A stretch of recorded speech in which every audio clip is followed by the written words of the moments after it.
a Psycho Squad Gaming Club role-playing episode. This features mature adults using mature language. If that bothers you, stop listening now.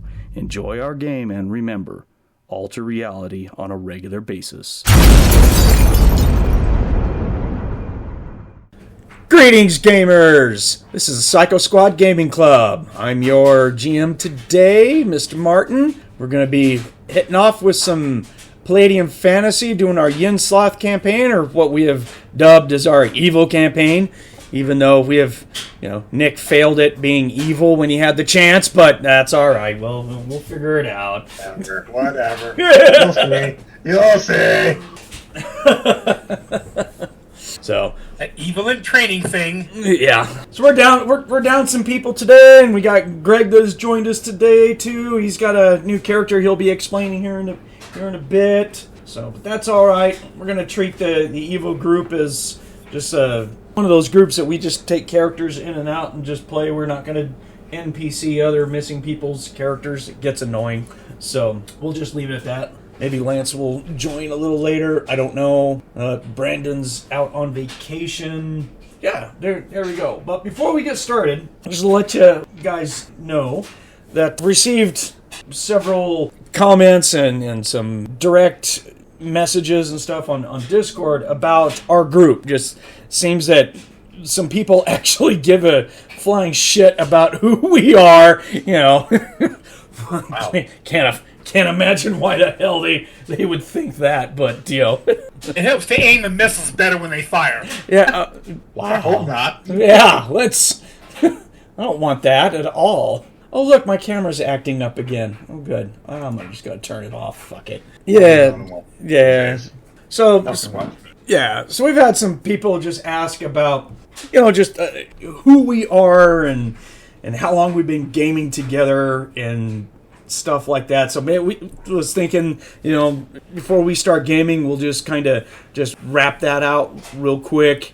I can start. We all know my name's Mr. Martin. I've been gaming since the very early 80s when Chainmail first came out. I'm an old bastard, but I've been gaming forever. I've been involved in the gaming community for a long time, even worked for doing editing for certain gaming companies and stuff, so I've been involved with this stuff for a long time. So as far as who all we know and everything, gosh, I guess we can go in order of who I've been knowing the longest. So that would be you, Greg, right? Yeah, I guess. Yeah. No, you've known Monte longer than me. I didn't know Monte in high school. I knew you in high school because I was gaming with the other guys and all them. Remember back in the day? Yeah, okay. Yeah. So I've known you for well over 30 some odd years, and we've been gaming together for that whole time, pretty much, right? Yeah. So, and then the next is going to be Catman, Monte. We've been gaming together for well over just about 30 years as well. Actually, more than that. Yeah, basically, I know it's been at least 20, if not more. No, because I moved down to this state, I think it was in 99, if I remember. Yeah, it wasn't far after that. God. Well, we were gaming together at the Gerard house before I was married. So it's been over 32 years. Mm-hmm. It's been quite some time, but I myself had to wonder, I had to think for a second. It's like, let's see, first time we met, that happened, then that happened. Then eventually I was slowly allowed to come into his presence, knock that, and then it went from there. Yeah, the first time we met was probably not the best first introduction. It was the most memorable, considering the fact that I was told it happened behind my back. I don't know, but I just still love the mental picture of 2 or 3 guys jumping you, yelling, "Don't shoot him! Don't shoot him!" Yeah, that happened. And out of that whole group, you and I are... Yeah, and out of that old group, you and I are the only ones that survived, so... Greg, the same... Sadly enough. Yeah, Greg, you and I are in the same boat. I mean, the original group that we started with, with the other place, I mean, none of those guys we're in touch with or we game with anymore. Maybe Rob. Rob was with us for a little bit, but, he's dropped off, so... It's always just been you and I that has survived it, Yeah. And then Thomas, everyone knows Thomas because that's my son. He recently started gaming with us, so I mean he's grown up into this. My daughter's the same way, but she doesn't. She works on Sundays, but she's gamed with us very limited at times. So I got 2 gamers there. Then we'll talk about that dirty rat bastard Nick. Talks shit about me all the time, being an old fart. I see you calling me number 1. Yeah, you're number 1. Yeah. We've been gaming together since day 1 that we met. Yeah. 2004, July. Oh, was it that long? I'm embarrassing myself because I can't remember exactly when it was. I thought it was longer than that. Nope, I got divorced in 2004, the beginning of the year. And then around June, July, a friend at the time introduced me to you in July, who we used to game Friday nights with you in 2004, and then we switched over to Sundays later on. But yeah, I've been with you for almost 19, 20 years. Yeah, I've known it's been quite a while. I was going to say like 15, but I didn't realize it was that long. So. Mm-hmm. Excellent. So all of us have been gaming together for, years, well over 15 plus years. And when you get into like the newer people like Thomas, again, that's, my son's been gaming with us for about, 4 or so years. Brandon is the baby of the group. So he started gaming with us just a couple of years ago. So that's kind of our group. Lance, I've known Lance for... Well, actually, we've all known Lance for quite a while. I can't remember. I'd have to talk to Lance on who introduced me to him. I can't remember. But I've known him for 20 years. Dallas? Must be Dallas, because yeah, Dallas and Lance went to high school together. We used to play on lunches and shit like that. Right. And I've known Dallas for ever and ever and ever since freshman year in high school. I've known him for quite a while too. I mean, I think I met Lance because he came by my comic book store. I think I remember that's where we met, and he brought Dallas with him and stuff. So yeah, I miss Dallas. Dallas, come on, man, come back and game with us. I got an open slot for you, brother. You're one of the guys that always has a slot ready, so anytime he wants to come back, he can come back. And now we get to share it with everyone. It has rest recharge, And now we get to share it with everyone, and they get to listen to what dumbasses we can be. But that's us. We don't. What old gamer tabletop gamers have not had an issue where they've done stupid shit or chaos and rain. I mean, any of us old... Every gaming session we do something stupid, so that's all right. Mm-hmm. Yeah, especially when we've been gaming so long together. We just know each other so well and comfortable that we can go, yeah, this is who we're going to do, and we're going to do it with a hand up your ass, okay? This is not what it works. Yeah, meat puppet, clowns from outer space styles, man. So, all right, let's run this. All right, good. We'll die. Yeah, so we're definitely not scripted. There is no scripts. We are very much fly by the seat of our pants. We always have been, and we're going to continue doing that. So,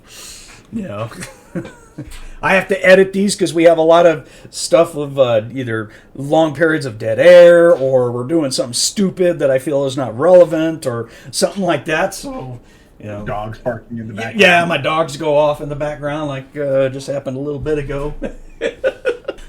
Or we have a session where Greg is playing a black bunny that is interrogating someone really graphically, and I can't release it on YouTube or else I'd get shut down. So, thanks. Good job, Greg. Thanks. Which all of us were there for that. That's the shirt I'm gonna Thonn. Yes. No.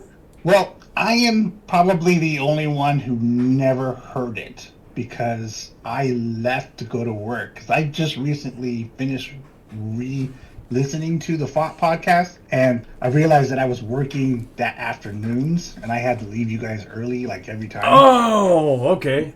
And so when you got to the interrogation, I realized that I wasn't there, and I never heard it. Oh, no. I was listening to it, and I'm like, yeah, that sounds like great. Yep, there goes that one. Yep, that fucker's done. Okay, yeah. Oh, we got a dribble in his ass. There it is. Yeah. Oh, I missed. I went to the bathroom. What happened? We're talking about you causing editing because of the way that your Black Bunny was interrogating a guy on a certain early podcast like 8-9 years ago. So Greg can be a little graphic. So to this day, I still have the original raw thing, and it's like I had people going like, I want to know, and I'd be like, no, I'm not releasing that. That's there's just no way. All right, cool. So you guys got your characters in front of you. We all good? So the people. Do you have any other questions that need to be answered, or no? That was basically it. As they come up, I'll bounce them out, and we'll have a little Q&A or something like that in front of a game or something like that. But this has just been building up, so I thought we'd talk about it real quick, let people know, how long of friends that we've been and everything. Even though a couple of us didn't start out friends, one of them almost turned out dead, but we turned out to be pretty good friends in the end. Well, didn't I introduce you to the Palladium system when they first came out? I go, hey, look at this book. Try this one. Okay, there's a good bit of history. You are absolutely right. And for everyone listening, Greg is the one who introduced me into Rifts because I knew about the Palladium system beforehand, but I didn't collect anything. I knew about Teenage Mutant Ninja Turtles and Recon and Mechanoids, but I did not collect any of that stuff until it was August of 1991, and the gaming store we were going to, War Games West, had just put out the Rifts book, and I remember Greg and I were there. It was very close to my birthday, if not a little bit after, so I was looking at buying some books, and Greg picked up that Rifts book and he turned it over to the Glitter Boy and he said, dude, check this game out. And I read the Glitter Boy and I was all like, I've got to buy this game. So since then, I've been a Rifts fanatic, and then I went back and started collecting all the Mechanoids, the Recon, all of the earlier games, because I was all like, oh, I got to do this. Then Ninja Super Spies came out and Heroes came out. We went crazy into Ninja Super Spies for a while too. We played the shit out of that game. So, but yeah, Greg, good history. You were the one who brought me into the folds of Rifts way back in the day. So if it wasn't for Greg, I probably never would have picked it up. Yeah, I've been playing since 1990 when I turned 11. And since then, I have only ever played D&D. It is when I met you guys in 2004 that everything else opened up. Vampire, Cyberpunk, Battlelords, Rifts. You guys taught me that. Yeah. Actually, I'm looking at my first edition. I confess, I'm this. Oh, he just roboted something terrible. Sorry. I was of the same mind. Based on my memory, I was the same way. It was a case of all I ever played was until a few times I'd be sitting in the living room listening at the Gerard house to others play, and I'd be getting curious regarding some of these powers, abilities, races, etc. And I'm like, I think before Rifts, I think the first game that actually got my attention was Battlelords. And it was just the cover of the one of the aliens with the chainsaw on his arm. That would be the first edition. Armor that caught my eye. Yeah, that would be the first edition of Battlelords, the famous Red Book.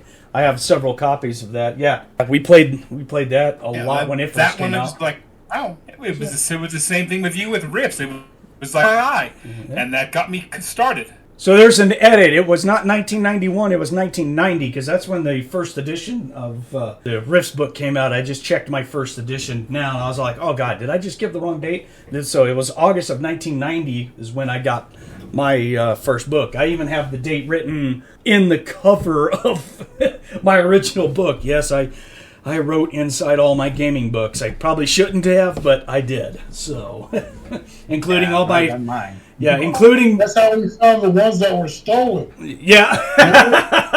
Yeah. I have several copies of the hardback deities and demigods for AD&D that have the Cthulhu and the Melibonian heroes in them. And one of them is all tabulated and written in and everything. And I just look at it and go, oh, why did I do that? It's so much money. But, hey... I did it for gaming, man, not for the collecting back then. So, So yeah, I got some pretty expensive books that are marked up and shit that I just look at and shake my head and go, oh, damn, why'd I do that? Well, it paid off. All right, so we got our characters. Let's get on with this. Thonn is here. Let's see. Monte, you've got Nikko. Nick, you got Dakka and Grix. We're going to beam Brandon's character out, Lance's character out. But we are going to add Greg's character that he made up for this group. So, Greg, real quick, try and just go ahead and tell us who you're bringing in, man. Give us the deets on this character. Well, she's a rogue, a little chunky, but not cottage cheese. She's firmly chunky. Big butt, kind of think of like Nicki Minaj. And she's a goblin. Yeah, she's a goblin with nose piercing, a ring in her nose, tongue piercing, and big junk in the trunk with a small waist and long natural fingernails painted with fake eyelashes and thick lips. All right, so her clothes looks like they're a size too small. Ugh. I'm up and top. It's a goblin thief that you're bringing in. That's also a hoe bag. Okay, gotcha. Fantastic. This ought to go well. All right, Greg, it ain't no dollar bills, y'all. We're gonna be throwing coins at that ass. Bing, bing, bing. Yeah.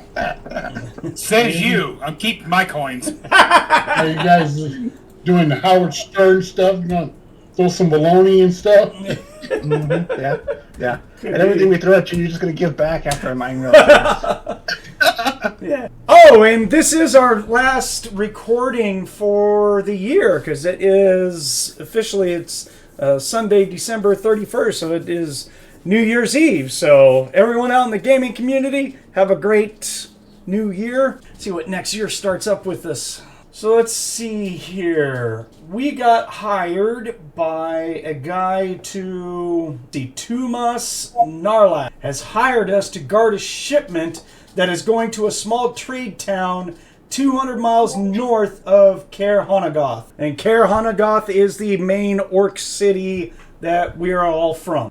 The contract is 2,000 gold each upon the customer receiving the goods. We will get paid by the customer. We are traveling on a cargo ship called the Hairy Spider. The captain is a human male pirate guy, goes by Captain Harry. And I think we said it was like several days or something like that after looking at the time that it took to travel. Later that night, we all got an alarm and got woken up that something was going on in the ship. We all jumped up to the top of the ship and found that we were being boarded by a marauding unit of a whole bunch of lizard men. So we are in the middle of combat with the ship being boarded by lizard men.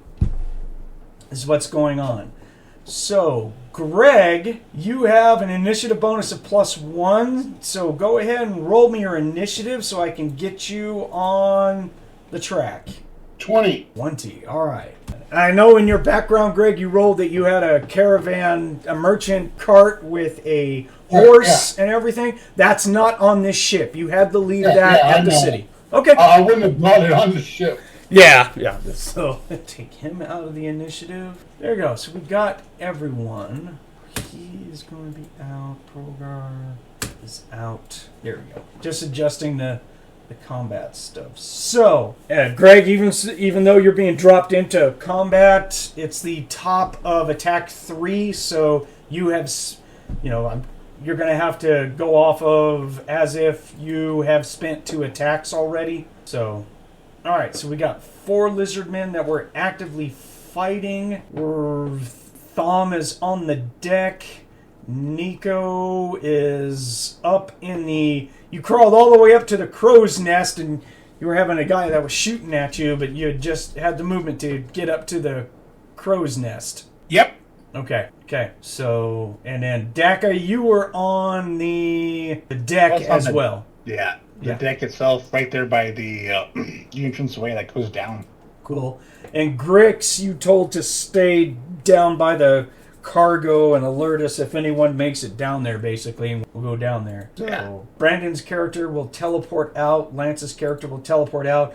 Greg, we're going to teleport you in. You'll be basically just coming up on top of the deck, and we'll deal with that when we get to you. So there's where we are at. So the top of attack 3 shows that, Nikko, you have the highest initiative. So, Catman, it's your turn. What do you do? If she can get up inside the crow's nest to get situated, draw a bead, and put an arrow in the guy that tried to shoot her twice. I can find him.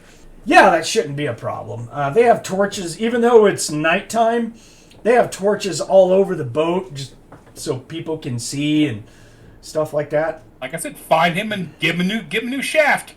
So we'll consider him number 5. Because no one has attacked him. He's just sitting over there with his bow. So, and there's no one else that's in the crow's nest. The orc that was up in the crow's nest, once he started sounding the alarm, he slid all the way down to help defend the ship from being boarded. So now you're all the way up in the crow's nest, and you have your longbow with you, right? Oh, and it's start snipering. Yeah, it's a Kobold Superior bow as well. Okay, so you are +3 to hit. Roll your attack. Total of 22. Yeah. Goes past his armor and into him. Roll me some damage. 10. Are you adding the +3 from your bow? Yes, I am. Okay, all right. Yeah, because you do 2d6 +3 with your... Just making sure. That goes directly to his SDC. He is not happy about it. You don't draw any blood. It hits him hard. It looks like he takes the shot. She just grins like, it doesn't feel too good, does it? Yeah, he's now looking up at you and going like, what the... Okay. Next is going to be May. All right, Greg, so you are walking up to the top of this ship, and there are orcs and humans that are the pirates, that are the crew, and the other guys are lizard men running around the ship like crazy, hacking and slashing and just going after stuff. You have a lot of targets. So which one's the one that's closest to me?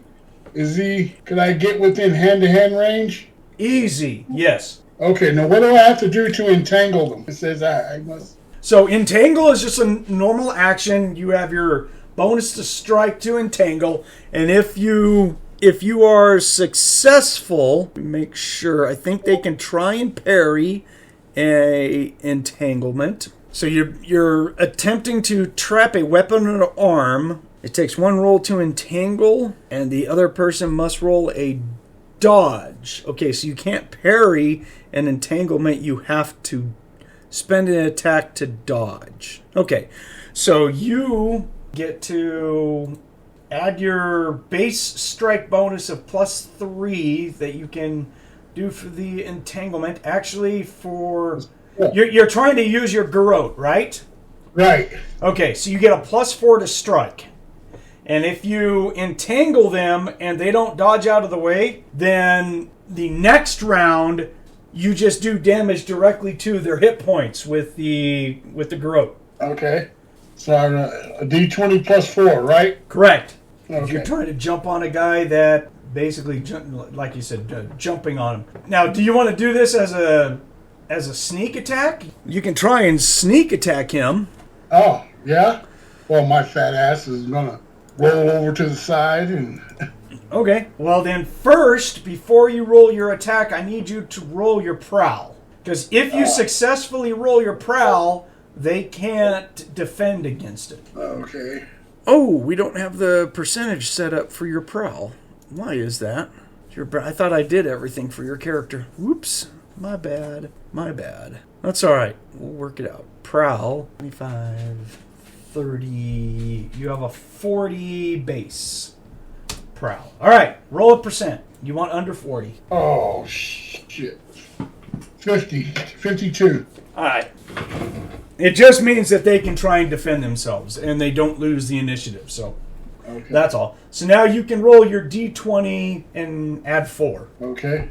I got a 12. A 12. Okay. Is that over...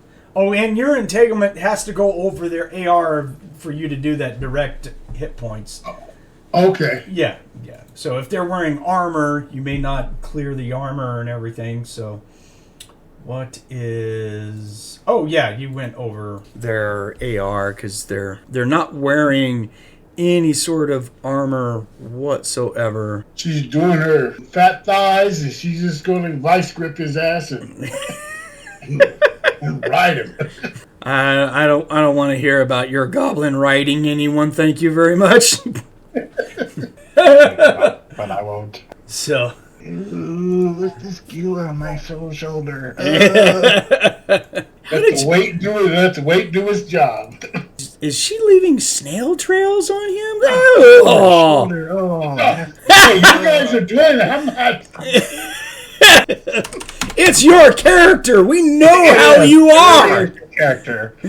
I mean, I'm glad she's up in the crow's nest now. I mean, I can call out some really nasty scenes that you've had. But the string past games. What the string of her thong is showing out of her leather pants. Oh God, here we go. That's my fault. That's my fault. I called that out. All right. Yeah. Shut up. You're talking to a man who made a black font that likes to screw everyone over. A monk that jumped into the pool of a weaver. I mean, come on. You haven't even named off one of his most famous evil characters. Yeah, Trey, Mr. Trey. There you go, Mr. Trey. Now Blackie is by far a hell of a lot more twisted and sick, but when it comes to just an evil, outright traitorous bastard, that is Greg's treasonous Fantari. Characters. So he takes the cake and I bought the dessert. This coming from our scissor rack is all like, yeah, I got this. One of these days, gentlemen, we're going to have to break out those original Battlelords characters. Even though we're in the middle of a shitstorm, but maybe I'll just cancel it and, get that original group back together again because, I don't know, the interaction between a certain Scissorak that is here and an Orion that is here, I want to see what that wedding looks like. So... Why does my litter have pointed ears and 7 fingers and a tail, for Christ's sakes? Hey, my offer still stands. I'll do a prenup for you.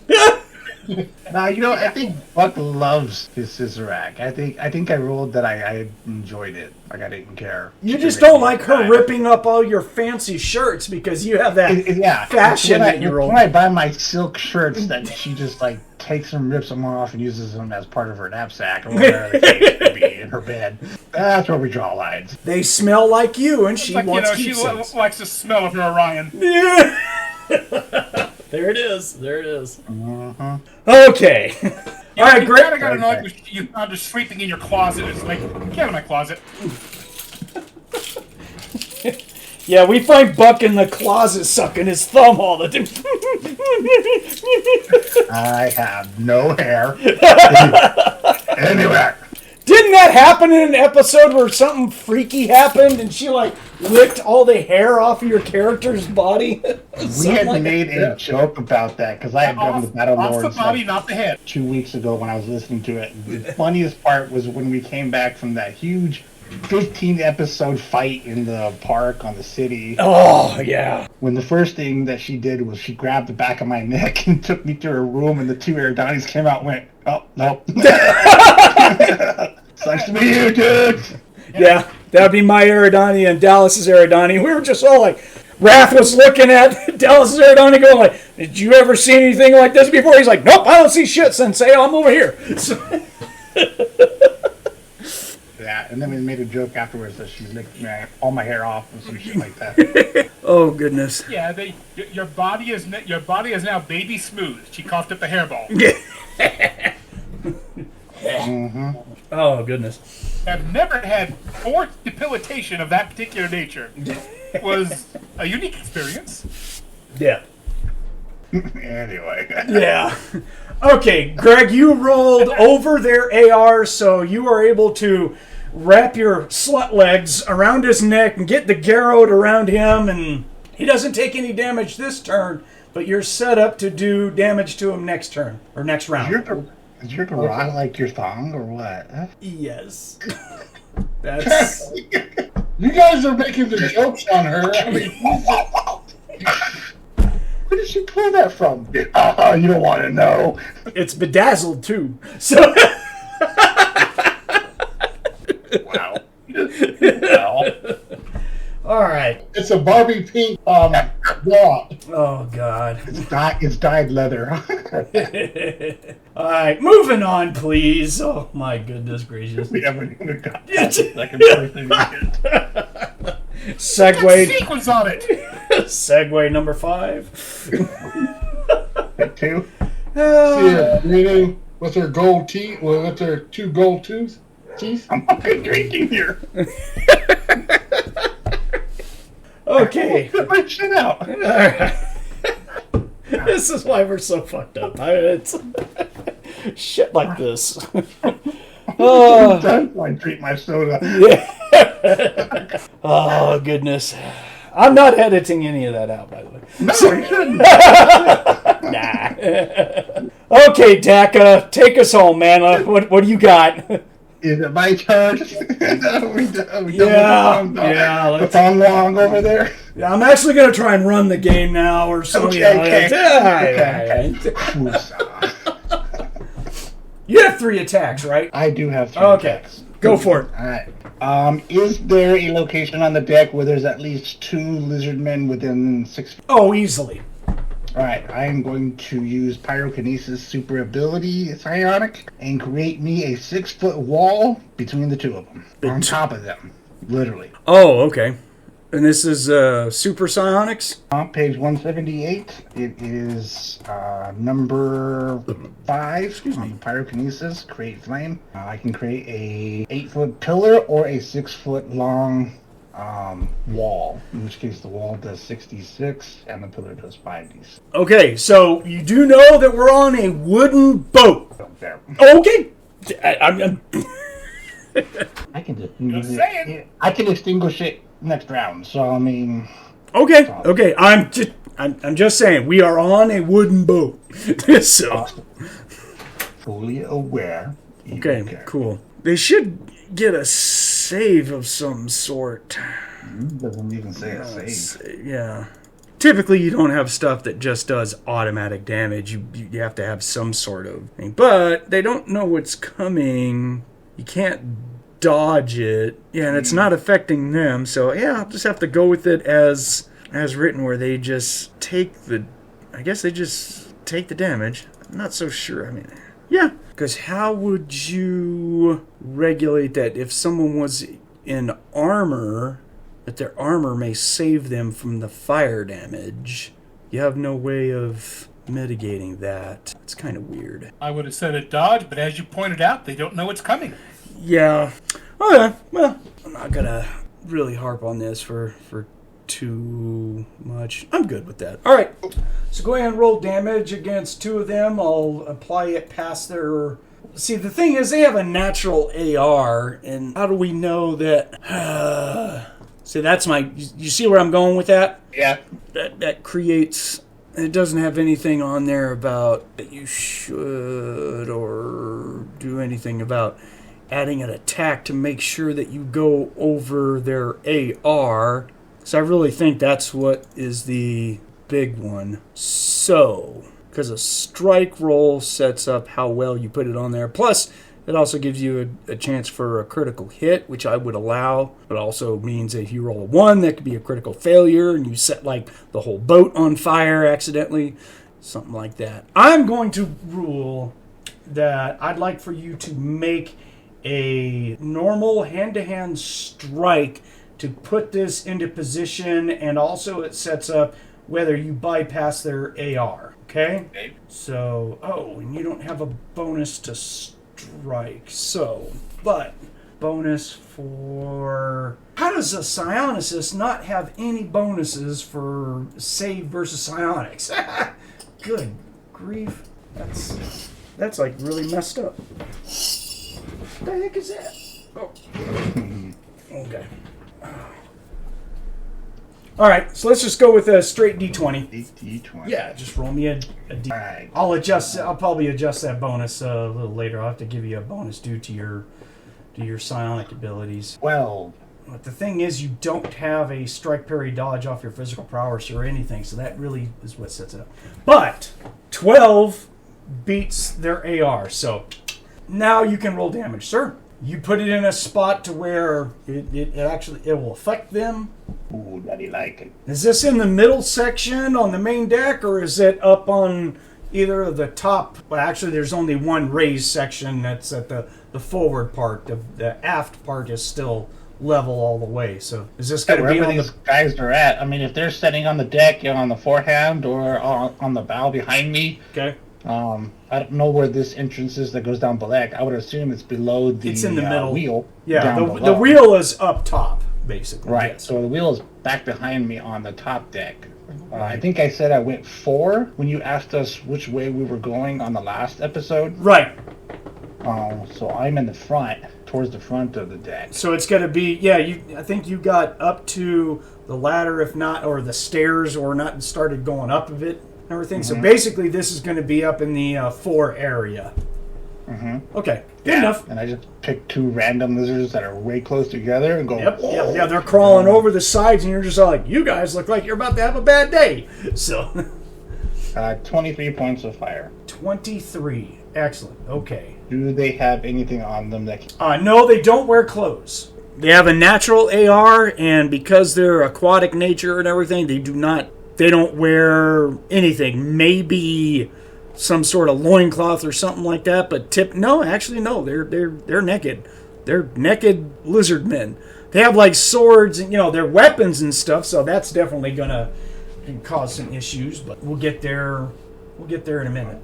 So they mark my attack, mark my ISP, and I am done. You could at least have a belt or something, dog. Most but they're from the sea, so I mean. Typically, they're not going to have much on them. Well, they're really not from the sea per se. They swam out here from the shore, so it's a raiding party. So yeah, they probably have a belt with scabbards with daggers and whatever stuff like. Not anymore. So it's way up to you because it does state in the spell that I have a 72% to. Oh yeah, no, and you're gonna instantly set ablaze like the wooden railing that's there and burn the deck and you create a blast furnace. And both these guys, both of them are going to turn black and get charred up and bleed.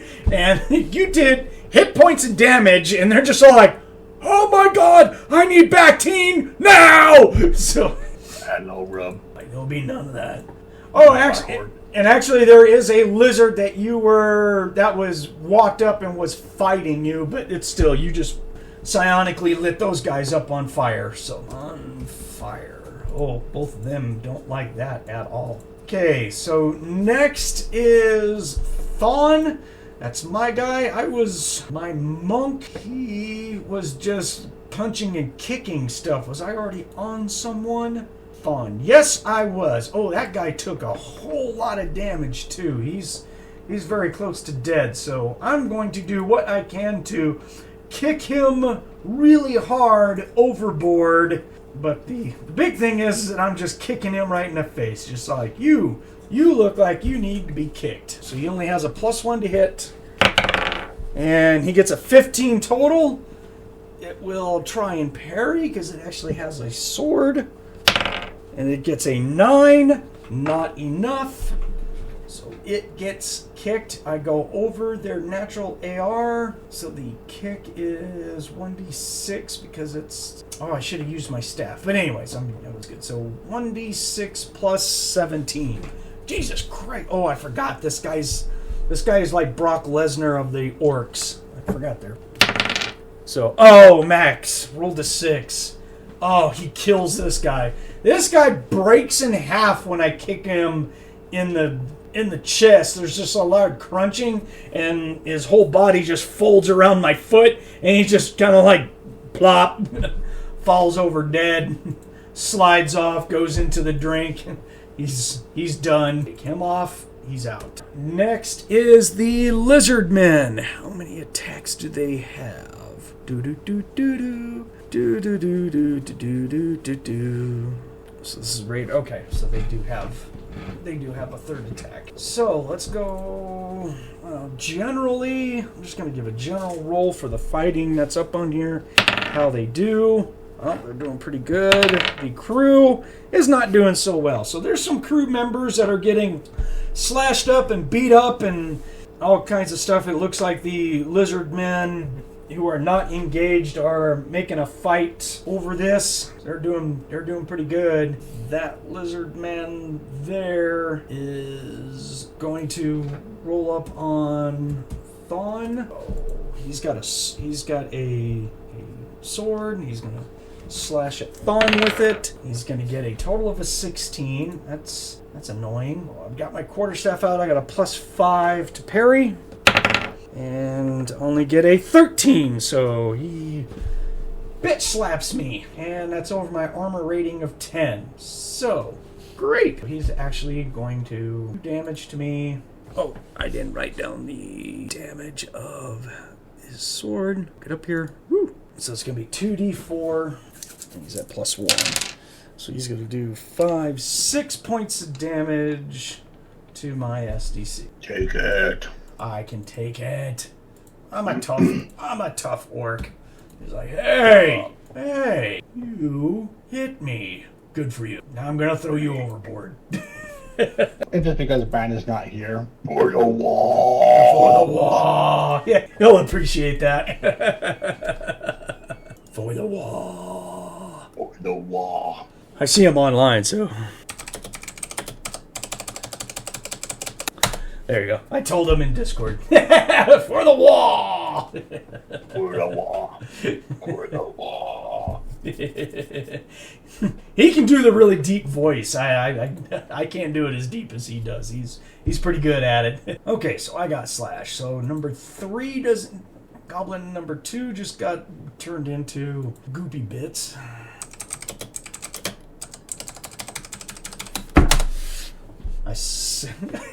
There's nothing like direct messaging the wrong person. The other guy was what the hell? I was like, oh, sorry, wrong guy. Sorry, my bad. I just said, for the wall to someone else, and he was all like, the fuck? I was like, never mind. Good job, kids. I know. Yeah, Brandon just came back with, whoa! Okay, then number 3, let's see, who's he going to get on? He's going to jump on Thonn. Oh, good. Okay, so I got another one that attacks me, but this guy's pretty hurt, but he decided to jump on to someone else. So here he comes after Thonn. He gets a 9 to hit. Thonn is going to try and parry with his staff. Gets a 14, so he will parry. Ding, ding, ding, ding, ding. He's done with that. Let's see, Lizard Man number 4 is slashing at Dakka. And he is going to hit. Do you want to parry, dodge, fart, take it? What do you want to do? Parry's doesn't take an attack, correct? You are trained in a hand-to-hand, so it is free, as long as you have the means to do so. Which you do. You can either do it with your hands, or you can... I allow you to parry weapons with your hands. I think it's kind of rather silly that, But anyway. I have my battle axe on me, so right, I'm going to go ahead and parry. +3? All right, go for it. +3. 5 plus 3 is 8. Yes, that will beat his 6. Wow. He technically did hit. I mean... I rolled low. I was like, what the... Oh, well. I'll take some damage. No, I rolled really low. If it wasn't for bonuses, he would have missed. Let's put it that way. So he doesn't hit. Number 5 is... Okay, that one is... He's got a short bow, and he is shooting at Nikko up at the crow's nest. And he's like, that bitch hit me. And I think he actually touched you last game, didn't he? Monte, I think you took some damage last time. Uh-huh. This guy... Like I said, I've got it listed as 6 points. Okay, so he did hit you. Uh-huh. That's why she was wanting to return the favor. Yeah. Okay, so he is shooting up at you, and he will not break the cover, so his short bow is going to hit you're basically in like, the equivalent of like a basket, so like half your body is being blocked by the wooden, I don't know, basket, whatever you call it, that's way up there. So thunks into the wood in front of you. You're like, oh, okay, good. These two guys are on fire. I'm going to make saving throws versus insanity for them because they don't like being on fire. So the first guy freaks right the hell out and jumps right off the ship into the water, says, nope, gotta go, this is stupid. So let's see, the other guy, oh no. So the other guy rolls a 1 for his save, so he just stands there and cooks and dies because he failed the saving throw that bad. So what a world. Medium well. Oh my goodness. Okay, and Grix is not doing anything. We have him on the initiative track just for in case. Boat crew. Okay, so how are they doing? Let's roll for the boat crew. And wow, natural 20. Okay, the boat crew is kicking ass. How about the defense? A 10. Okay, so the boat crew starts to mess up a whole lot of lizards. There's little lizard bits dropping all over the place. The crew has just gone into a frenzy with all of their weapons, and they're just beating the shit out of a whole bunch of lizard men. Just wabba, wabba, wabba, wabba. Starting to sound like a Neil Peart solo out here, man. Just okay. And, he's no longer there. So, that's going to be it. Does anyone have over 3 attacks? I think we're off to a new round. We are off to a new round. I thought we were at the top of third, so we still have 2 more attacks. You don't have 5 attacks. You only have 3. I know. What I have recorded from last episode is that we went through 2 rounds fully of 3 attacks, and we were on the top of the 3rd round. No, we went through 1 complete round. We were on the 3rd. Actually, we haven't even gone through a complete round. We've only... Oh, yeah. This is the 3rd attack of round 1. That's right. Okay. So... I still had the combat recording from the bar fight. Oh. That's why. Oh, yeah. So now we're going to go up to the top. This is going to start a new round. All the attacks have been reset. All right. Nikko, you are up first. Monte, you there? Oh man, did he walk away? Did I miss him? Did I miss him? Did I miss a message? No, there's no message. Okay, unless he's having internet problems because he started roboting earlier. So. Yep. Okay. Well, we'll see if he comes back. All right, Greg, are you there? It's May's turn. Holy cow! Really? Yeah. Oh, okay. I thought it was just me and you. Yeah, dude, I was just like, well, that's going to make this game really short. We got this, son. We got this. Okay, 5. Rolling for your Garrote. That hit me. Yeah, Okay. 5. All right, so you do 5 hit points in damage to him. Yeah, he starts to spurt blood, and he's like coughing and going like... She's kicking him in the abdomen and everything. And just like... Yeah. Bring stilettos. Like fucking daggers on your feet. Well, that's the plan. She's going to put daggers on her heels. Or blades in her heels. Oh my god. Huh? Daggers as her heels or what? Like literally stiletto knives. There you go. On platform shoes. Be a little dull on the points from all the walking around, but you can still cut people with them. I mean, if you kick someone hard enough, it stabs them, right? Yeah. So, Monte just left. I guess he's having internet issues. So, Yeah. It's better than an 8th and a 6-second ride. that's not. He ain't even paying for it. So I have to charge him extra. Mm-hmm. Well, she could just flip around and go to his front. Take it.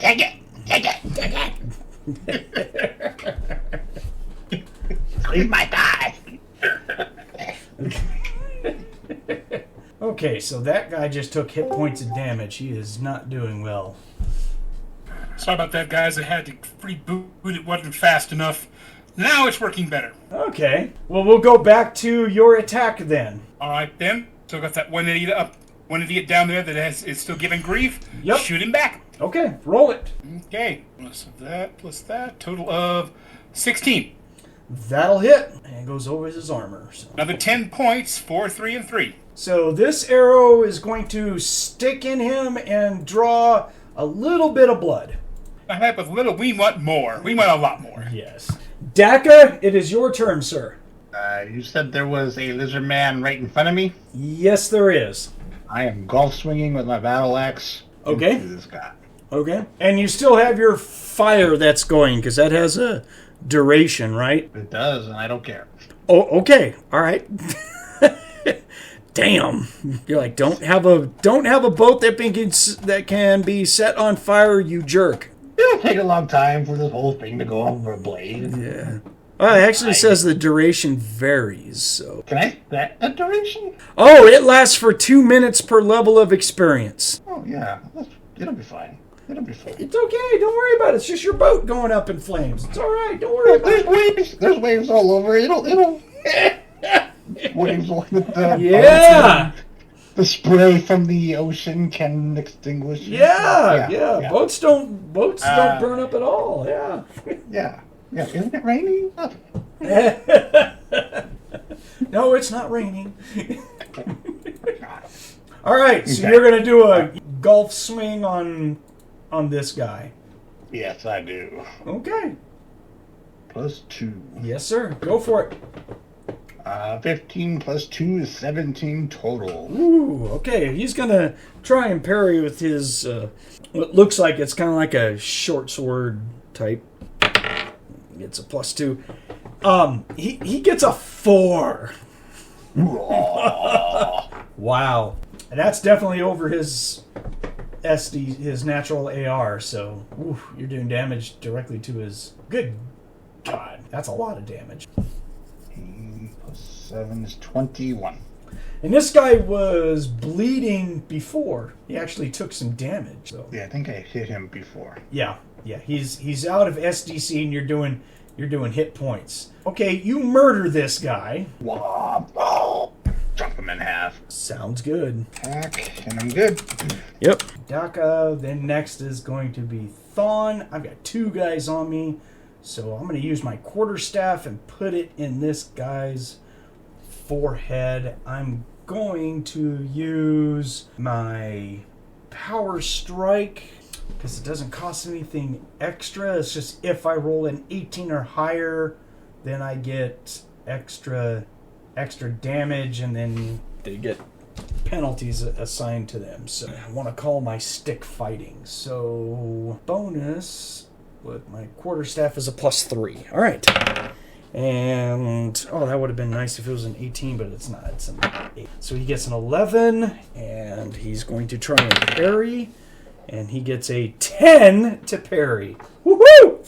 But the thing is, I still damage him over his natural AR. So 2d6 plus 17. All right. That is a 5. So 22 points of damage to this guy, and he is going to collapse. He's done. Wash. Wah. For the war gods. Ah. Or actually for the war god, sorry. For Anhir. Smash. Okay, next is going to be the Lizardmen. Now, the Lizardmen's on the ship. I'm going to give them -1 because of that natural 20 last time fighting the crew.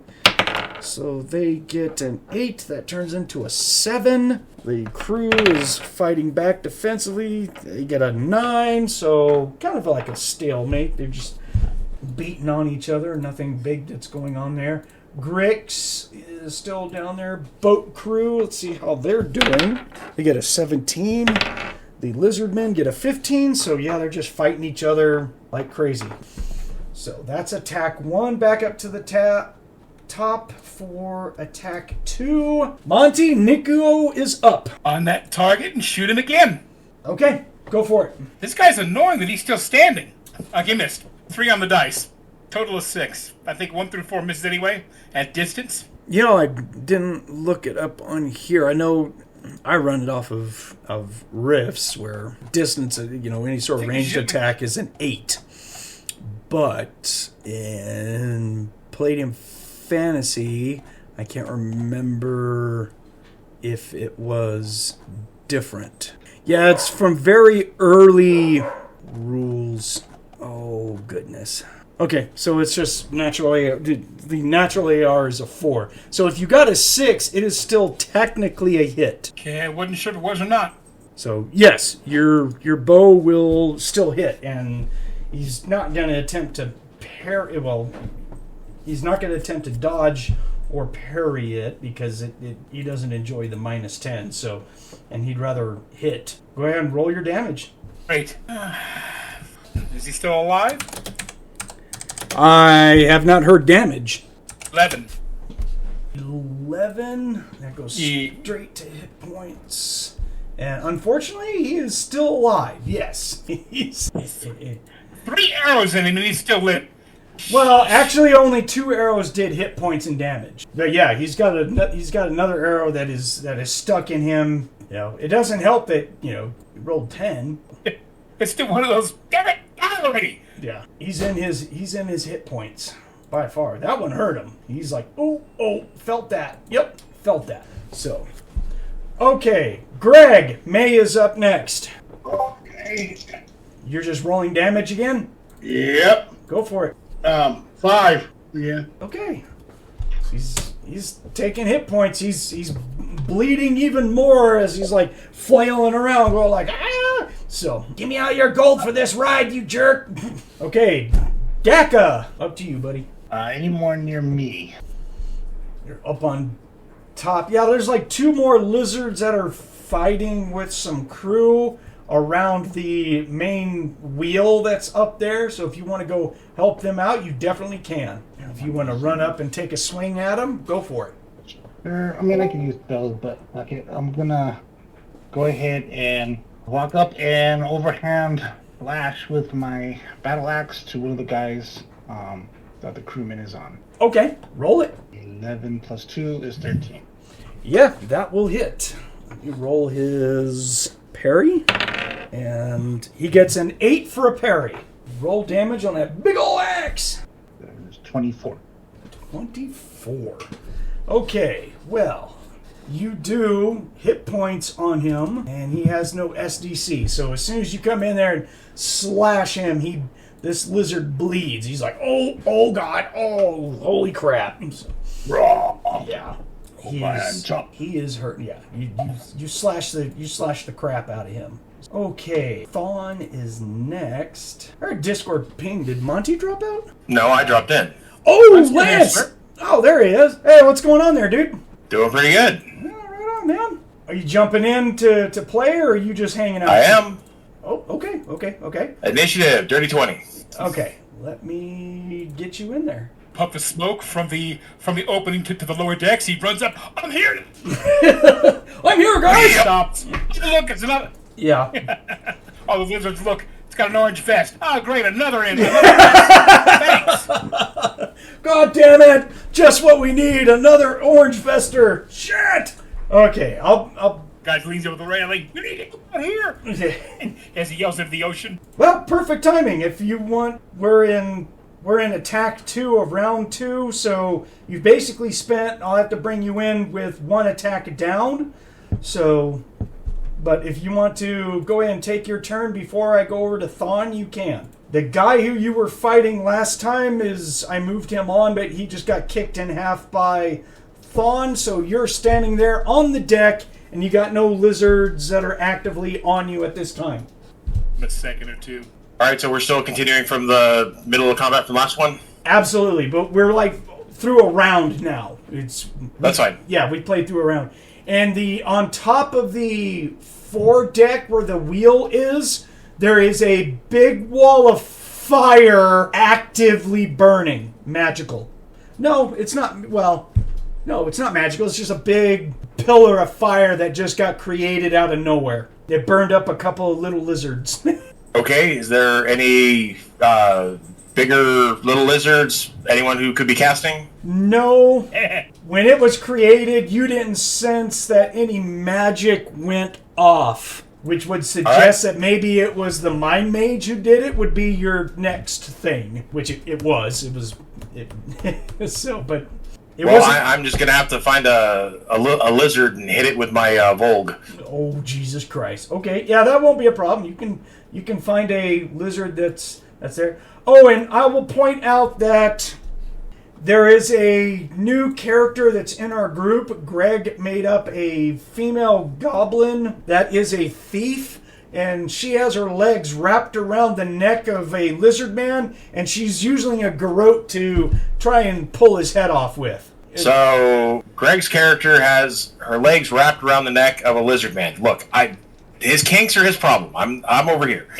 He made a goblin Nicki Minaj hooker. Yes, it is exactly. Excellent. Yeah. How much is that per hour again? Because I'll need to know that later. Greg, you're gonna have to set your rates. It's extra for swallowing. Oh, Jesus. Oh, I don't intend to swallow anything, so you're fine. Oh, you need to come up with the safe word. Oh, no. This will be fun. Okay, so I'm just gonna use that big ass Volg to hit a home run on some lizard man head here. Yeah, that sounds good. All right, D20 plus 4. Please move on before Greg comes up with something else. 23. 23. Yeah, that's going to be hard to parry. Good Lord. You almost rolled that natural 20, didn't you? Yep. Let's see. Well, he does not. Well, actually, he got an 18 to parry.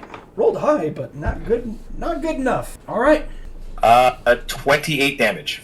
Oh, goodness gracious. Goodness gracious. That hurts. So, Krogark. 20 what? I'm sorry? 28. 28. That's what I thought. Okay. 14 plus 14. Yeah. So you run him out of SDC and you bite deep into his hit points, and he's not dead, but he is hurting. You got little lizard blood that goes all over the blade, the deck, everything. He's just like, what the? Ah! The crew members all like, ugh, that's gross. So, and just real quick, Lance. So at the beginning, we went through just how we all knew each other and stuff like that, because I've had people send me some direct messaging and just ask questions, posting and stuff like that on the website. So on YouTube. So we just all went through how long we've been gaming together and everything. So you and I met. Gosh, do you know exactly the date was that we met? Do you want me to math that? I can't. Were you still in high school? Or? I was 17. Okay. And was it at my gaming store that I met you? I thought it was. No. Oh. I it was at the other gaming store that people we don't talk about were running. Ah, okay. So it was after my gaming store closed. Yeah. I've known you for nearly 30 years, man. Yeah, that sounds about right. So we've been gaming together off and on for roughly that. There's been some breaks, but I mean. Well. All right. So I was just covering it. Did you come over? Was it with Dallas or was it with Nick? I think I'm the one responsible for all those guys showing up. Ah, okay. I guess that sounds about right. Yeah, because you wouldn't have met any of them if I hadn't dragged other people we don't talk about up from that small town to your gaming nights. So okay. So I guess, Nick, that's where you came from then, like we discussed, right? No. Okay. You didn't follow Dallas on up? No. All right. I just know I went to high school with him. That's about it. No, I was introduced you to buy. Okay, still my fault. I lived with that guy. Yeah. He brought me to one of your gaming sessions and has been stuck in. And you would have met him through... Yes. Yeah. Okay, so there we go. All right, cool. Thanks, man. We were just kind of reliving how long we've all been gaming together and why we're so stupid when we play and shit like that, because we, it's just the way we are. So, okay. So, Krogark just went, so then I'll go back over to Thonn, who still has this one guy, so I'm going to use my quarterstaff and call my stick fighting again for him.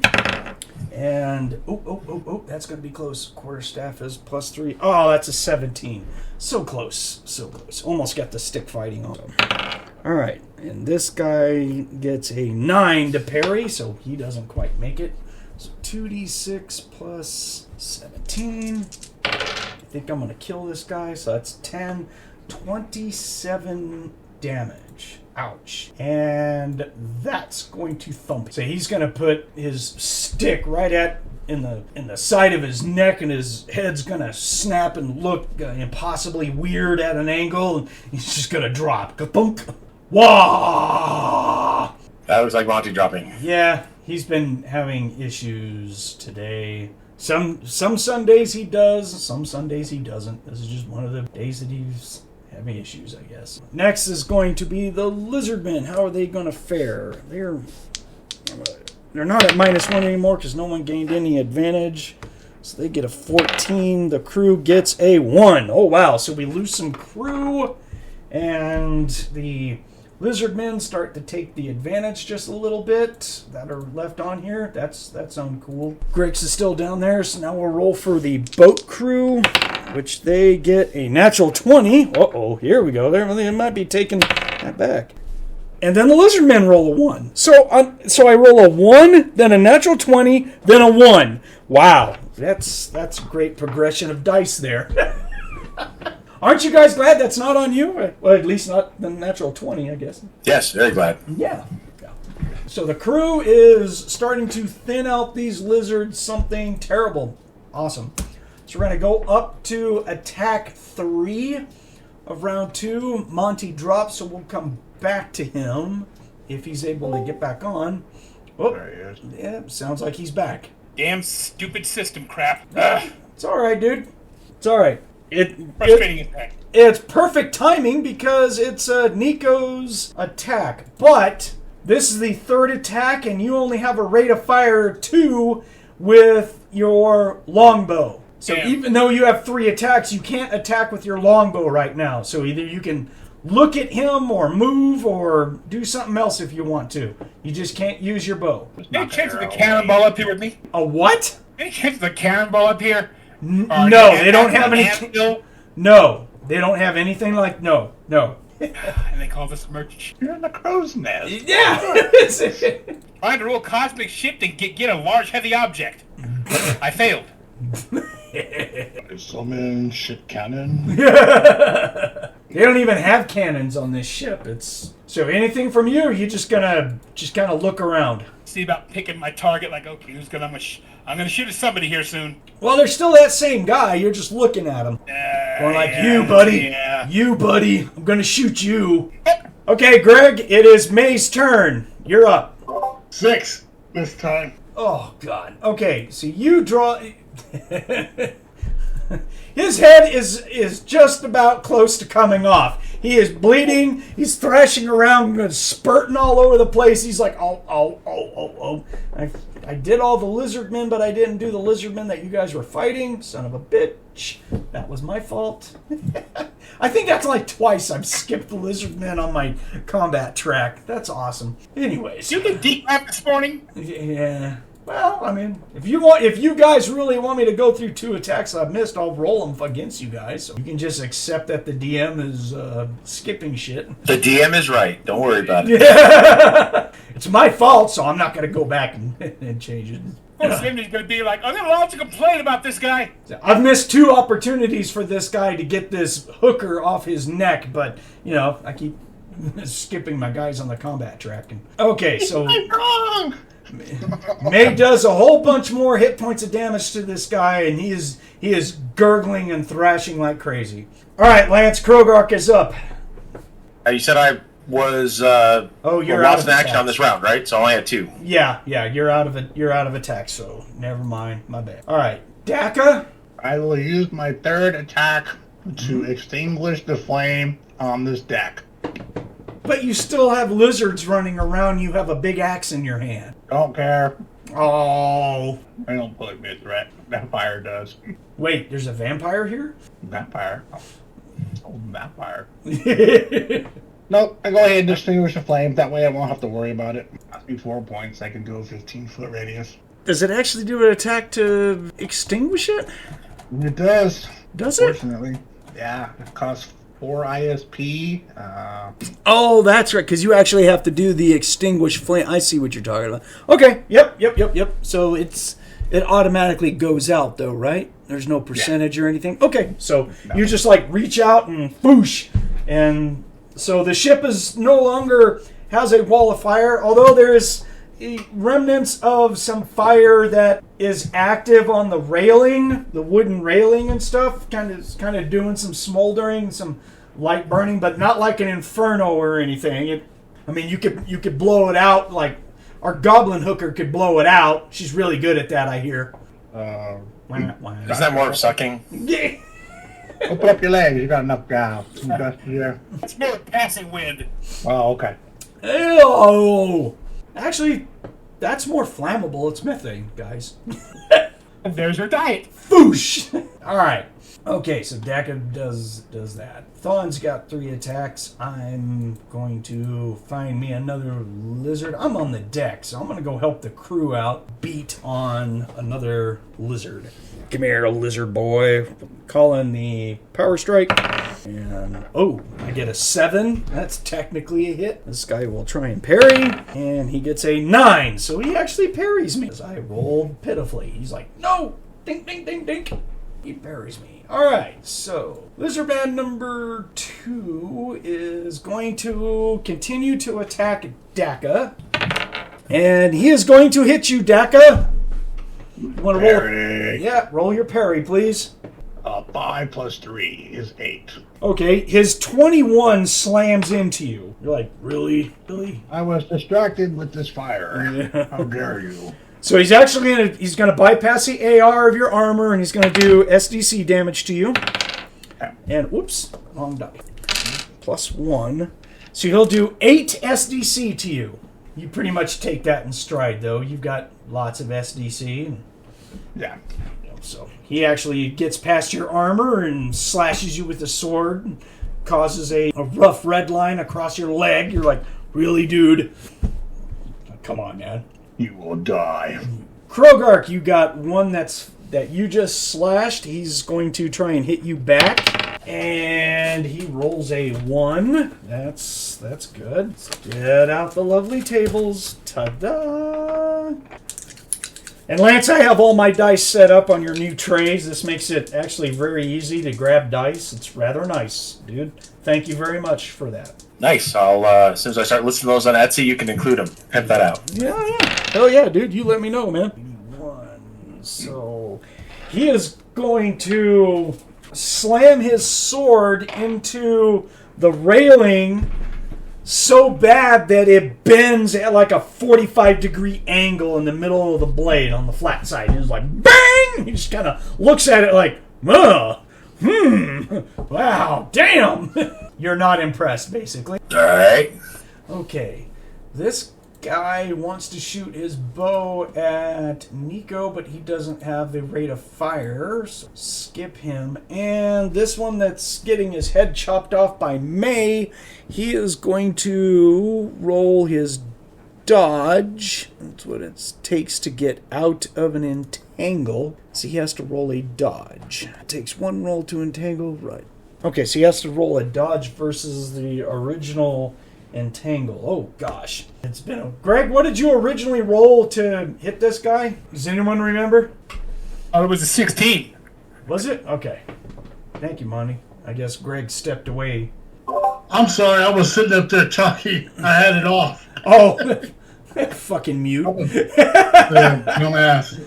What was your original to hit? Was it a 16, like Monte said? Do you remember? I don't know. I think it was a 9. All right. Well, regardless, we'll see how well he rolls on his dodge and whether or not we have to... Oh, well, no. If he rolls a base of a 5, that's not going to do it. So he only gets a 7. So he will not be able to dodge out of the way. Okay. And then I can go to the general rolls of Lizardmen versus the crew. Oh gosh, 6, 7. That is a 7, 7, and a 7. So that's pretty much a tie there. Grix not doing anything. Boat crew. Boat crew gets a 14, and then they get a 2. So all right, they're actually starting to win this battle. Some lizards are being thrown over the sides and being cut down. So we are very close to running out of lizards. We're starting to cut into their numbers a whole lot. We're going to reset the attacks, go up to round 3. It is attack 1. And Monte, Nikko is up, and you have a fresh set of attacks. Oh, look at that. Go for it. 18. Yes, that will absolutely hit. Roll your damage. 8. Well, okay, that puts him at exactly 0, so he is done. Thud. Finally. Your last shot takes hold. Okay, Greg, one more time for Goblin Hooker. Yeah, hold on. 5 more points of damage. Okay, his head's gonna come off. Plop. Yeah, it was a 12 that I rolled. I forgot to add. It was a. Okay. Well, we don't have to worry about it anymore. You've successfully sawed through his neck. He's done. Your battle cry. Yeah. She was like, ha! Chewing her gum. Looking for the next Oh, one. dear goodness. Yeah. That's how Ling Ling would do it. Okay, Krogark. All new set of attacks, buddy. All right. So we still got that one dude in front of me, and no one else is really close by. Not really. You just have that guy. I think I need to finish the job. Yeah, excellent. Go for it. 17. Okay. And he will roll to try and parry. And he will get a 13. Roll your damage. Ow. Oh, I'm sure. 34. I think I made some sushi. Yes, you did. Yeah. He's cell divided. He's done. By a lot. Oh my goodness. Okay. And then Dakka. I'm gonna beat the one that's attacking me. Yes, sir. Go for it. On. 6 plus 2 is 8. Okay. He's going to try and parry. 7 for the parry. Wow. Oh, man. I rolled a 5. Ah, nice. 36. Yeah. That one's next it. Yeah. Goodbye. Goodbye. My bad. Oh, Math. it's still a goodbye. He didn't have that many hit points left. I mean, okay. All right, that's going to stop combat because the rest of it is just going to be cleaning up and lizardmen jumping off the boat because they realize that they're not going to be able to successfully take this ship. So everyone else is going to be just helping doing cleanup and stuff. There are a lot of lizard bodies everywhere. There's a bunch of the crew start getting out buckets and barrels and stuff and start putting lizard bodies into them, and they're like, yep, we're gonna eat well tonight, you know. Grab 1 or 2 bodies. You want to eat? We eating? Oh, whew, about time. So Greg, what's the PB on your character? Huh? 8. 8. All right.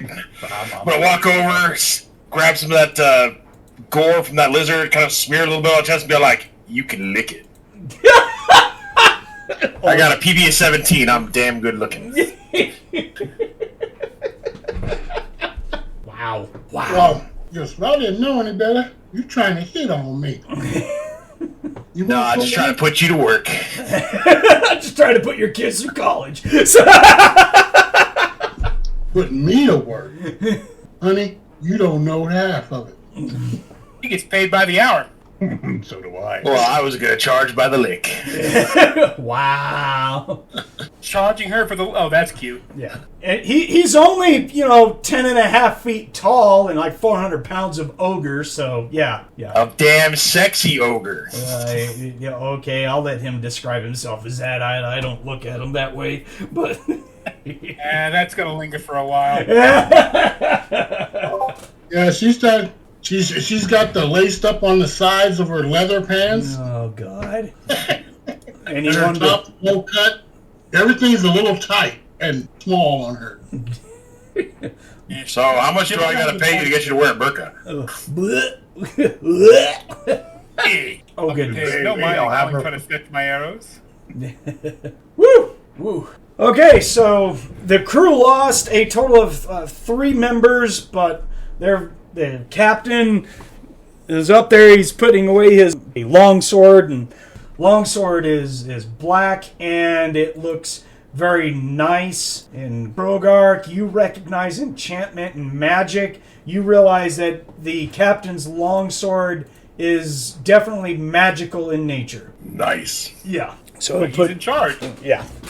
See, he puts it away, and he just nods at you guys. He'll tell Dakka, since he heard you, Nick, that you're all like, I want to grab some bodies. He's just all like, yeah, you can have 3 or 4 of them. There's plenty to go around. Go ahead and take some. Thonn is gonna snort and kind of look around, and then he's gonna be like, okay, I'm gonna go back down and go guard. Everyone else, just kind of help clean up and get the bodies, and I'll be down here. Goodbye. So I don't like being up here for very long. I gotta go. She sits down, looks for a bucket of water, and reaches into her top and pulls out a sandwich. He goes like, boy, that was a workout. I start chomping. Oh, dear goodness. Cool. So, Nick, you guys are going to bring some bodies down to Grix? I'll take 2 of them, flop them over my shoulder, start heading down. Cool. Thonn will grab a couple if that's what you're looking for. He's just all like, yep, you're okay. We'll go down there.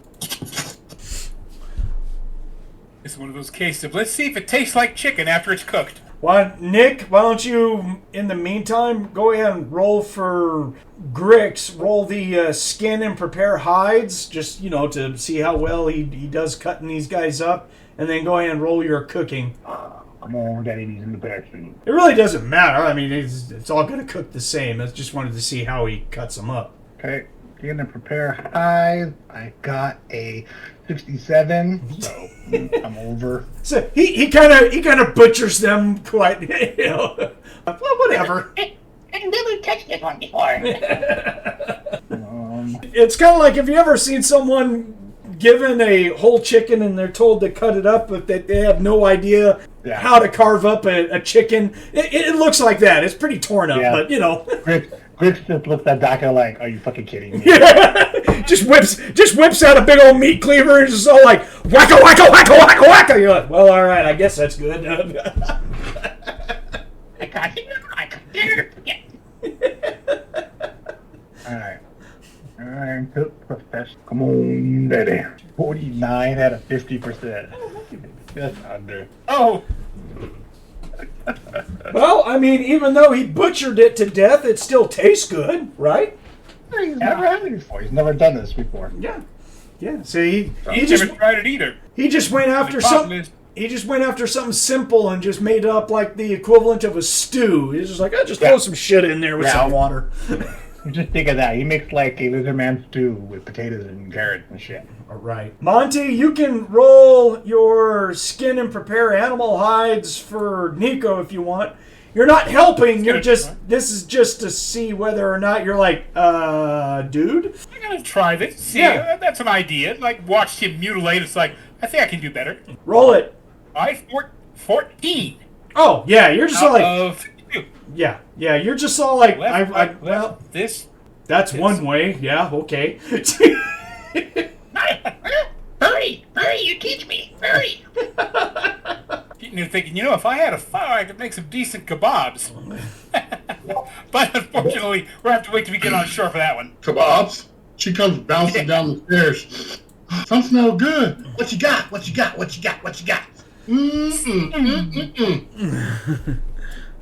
Baby, hey, what are you doing? Oh my. Oh, I am hungry. He's gonna. Yeah, I'm hungry too. So he's gonna, since we got 2 ogres in the group, he's gonna have to go to the galley and probably cook up several batches of stew, so. Nah, it's lizard. We can just do some, was it, Neo Tamori. Greg, lay down. Wow. That's messed up, man, but okay, yeah, makes sense. I get it, it's the group. Nice. So we're all sitting there just chomping away. The Captain Harry is going to come down there, and he was like, who speaks for your group? And then Thonn stands up, thumps his chest. I'm the leader of our fine group. What can I help you with, Captain? And the captain's all like, you guys did a great job with defending the ship. It's not much, but he hands over a small pouch that jingles, gives it to Thonn. And he says, that's for your group. You guys didn't suffer any losses, but it was we would have suffered probably more losses if it wasn't for your guys' interaction. And then he doesn't look directly at the Mind Mage enough for anyone to really notice other than the Mind Mage. He'll just kind of make one of those passing kind of looks of all like, thankfully the wheelhouse area didn't burn down, but, we all got it under control really quick, so we appreciate all your guys' help, so. Yeah. He just gave you that sly look of all like, I know where that came from kind of thing, but he doesn't... Whoa. Dragon! Incoming! Who was that? That was awesome. Perfectly timed. That was me. That was the damn biggest dragonfly I've ever heard in my life. Where the hell did that come from? No.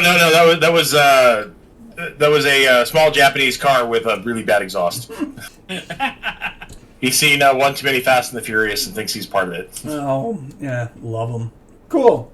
So, Monte, are you doing party treasure? Are you voted as the party treasure guy, or was that Nick? If she needs to, yeah. I ain't got a problem with that. Whoever has the notes from what we have previously looted, but we haven't done any looting. We haven't previously looted anything. They promised us $2,000 for making this delivery go through. Oh, okay. Right. Okay.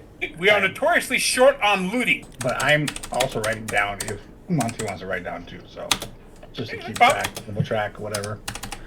We're also notoriously short on the pillaging and raping and everything else we should be doing. So let's get into time. You're on a ship, okay? So pillaging and raping and stuff will get you... You're right. I can't... I gotta pay her, so it's not rape. Got it. You can pay me. It's on our list of stuff to do once we get off the ship. Okay, I put the contents of the small pouch in the Yin Sloth chat, so... That will make life very much nicer. It's a bonus. He's just like, yeah, you guys fought. You did something for the ship. Appreciate that. Cool. With a minor exception of the burn damage, we can paint over that. Yeah, you don't really have to worry about that, so... It's cosmetic. That's it. Cosmetic. That's flavor. Makes the ship look lived in. Yeah, it's like battle scars. Chicks dig battle scars. Captain dig. Hey, Lance, the last time that we played, how long was the travel again? I know it was 200 miles north of us, but was the total difference. But how fast were we going again that we worked out? Was it a week? It wasn't that long. Oh, then 2 to 3 days. Well, we looked... Pretty sure we looked it up and it was like... Yeah, they get like, 8 or 7 to 8 knots on good sailing. A day? An hour. Oh, an hour. Okay. So we'll say 8. All right. Yeah, it's like 1,800 sailing ships. The ones the British used to fight Napoleon apparently went like 17 miles per hour. Oh, okay. Well, I figure I'll say 10 then, just to make it fantasy-wise something good. I'm sure someone will leave a comment of like, no, it's going to be that. But anyways, that's what we're going to go off. We'll see. So well, that's also like perfect conditions and everything else. So yeah. So we're basically looking at 20 hours roughly of travel. So it's somewhat going to be constant. So it takes us a day. So the next day we will pull up into the orc coastal village of Narak Ka. It's actually a pretty decent sized village. There. So it's like I said, an orc coastal village. It's fairly populated, around 8,000. That's not including slaves. That's just nothing but ogres, orcs, trolls, stuff like that. 80% of it is orcs, just like previously. Ship's got a dock.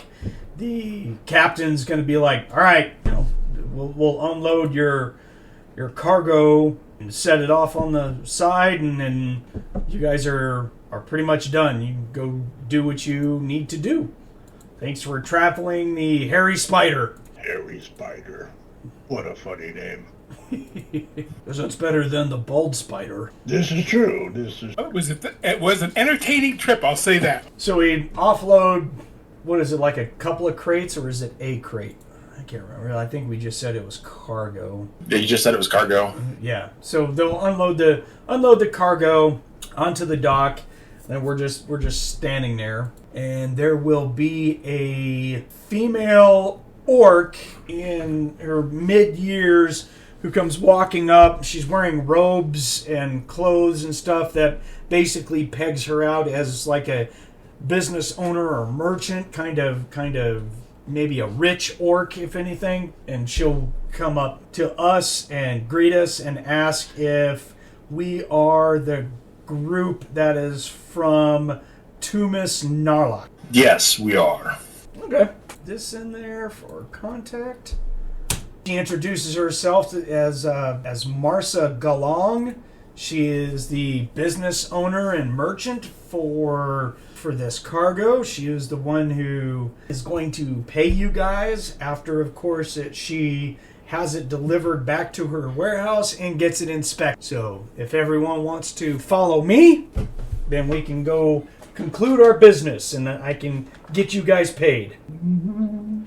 You can pick it up and start walking kind of thing? Or load it onto a buckboard or something? Now, she's going to have workers and slaves with her when she turns around to a big, ugly orc and says, go ahead and start loading everything up. They're going to have some wagons with them with beasts of burden, so they'll have some goblins and some kobolds, slaves that they'll grab the cargo and put it onto the carts and everything. Are they going to use as footstools? Yeah, and then she's just going to walk behind them, and she's going to say, if your group would like to follow me, and then, along. We follow. Okay. And then she'll tell you guys, if you guys are looking for lodging, there's only 2 lodges. There's the Portside Lodge that's over there. Pretty seedy, but it's cheap. A lot of the sailors and everything that visit stay there. They really don't have separate rooms. They have many rooms where it's like community type rooms. So, but the food's not bad and stuff. But there is a better inn in the middle of our village. I recommend it, but their prices are pretty high for being out here this far and stuff. But their security is good. You can get separate rooms, good orc cooked food and everything. So it's up to you guys where you stay. She's just pointing things out, and then there's like a 2 supply shops, merchant inns basically. One that's again next to the docks, and then one that's farther on into the village. That's about it. They have 1 temple, and the temple that they have is devoted to Yin Sloth. It's the only religious place that they have. Other than that, everything else is just kind of trade. She'll make small talk if anyone's ever been out this far north, or if they know anything about this area. Or It's not her. She definitely hasn't been up before. Yeah. First time getting out, and so far she ain't had a problem with it. It's kind of fun. I'm as we're going through the city, I'm looking for any guild markings. These guild markings, seeing what guild is here. You won't see any. This is a small village of only about 8,000. I mean, it may be a medium-sized village, but this village is not going to have a thieves guild in it. You don't see any markings that detonates that there's a thieves guild that operates out of this village. I was going to say, for that size, there's totally a Thieves Guild, and their membership just doubled because you walked in. Yeah, and that one guy who controls the Thieves Guild doesn't even know you're there yet, so... Kind of like the Saturday bowling, in this case the Saturday Thieves Guild meeting kind of thing. Who's showing up? Where can you find them at? Go to the local lobbies. They're over there. They barely have. I mean, they do have a militia presence here. There's really not like a big government. They have the equivalent of a mayor and stuff like that, and then they have an orc controlled committee kind of thing. So that's about it. You guys will find out that she owns a merchant business for trade and supplies and stuff. So all of this stuff that came in is basically for her to do business with. She'll take you guys over to a wooden structure. It's like her warehouse. We'll wait around for about an hour. She will inspect everything and then come back with small pouches of gold that's going to have 2,000 gold and say thank you guys very much, and everyone's going to get paid. 2,000 for total or a piece? Each. Okay. Yeah, contract is 2,000 gold each upon customer receiving goods. Get paid by customer. Which should tell you that cargo was fairly valuable. It's 2,000 gold, so can't buy a magic item, but you can't live lavishly off of 2,000 gold. Well, you could for a couple of days, but I mean, look at the prices of stuff in the book. I mean, 2,000 gold is pretty good if you're a poor person. It's more than she had 10 minutes earlier. There you go. How are we splitting the change we got from the fight? Is that 200 each or total? No, that was just a small pouch of 200. If we're going to split it up, you would have to, figure out how you're going to divide it. Yeah. We got 5 here? To our leader, Mr. Thonn over there. 6. 1, 2, 3, 4, 5, 6. Yeah, 6, because we're not going to count Grix. If you guys want to divide it up, we certainly can. Might as well. Everyone but the leader gets 33, the leader gets 34. Yeah, that sounds good. All right, so everyone put down that we all get 33 more gold. Okay. So let me edit my message that I had before. Small pouch of 200. There. Just so we have record of it.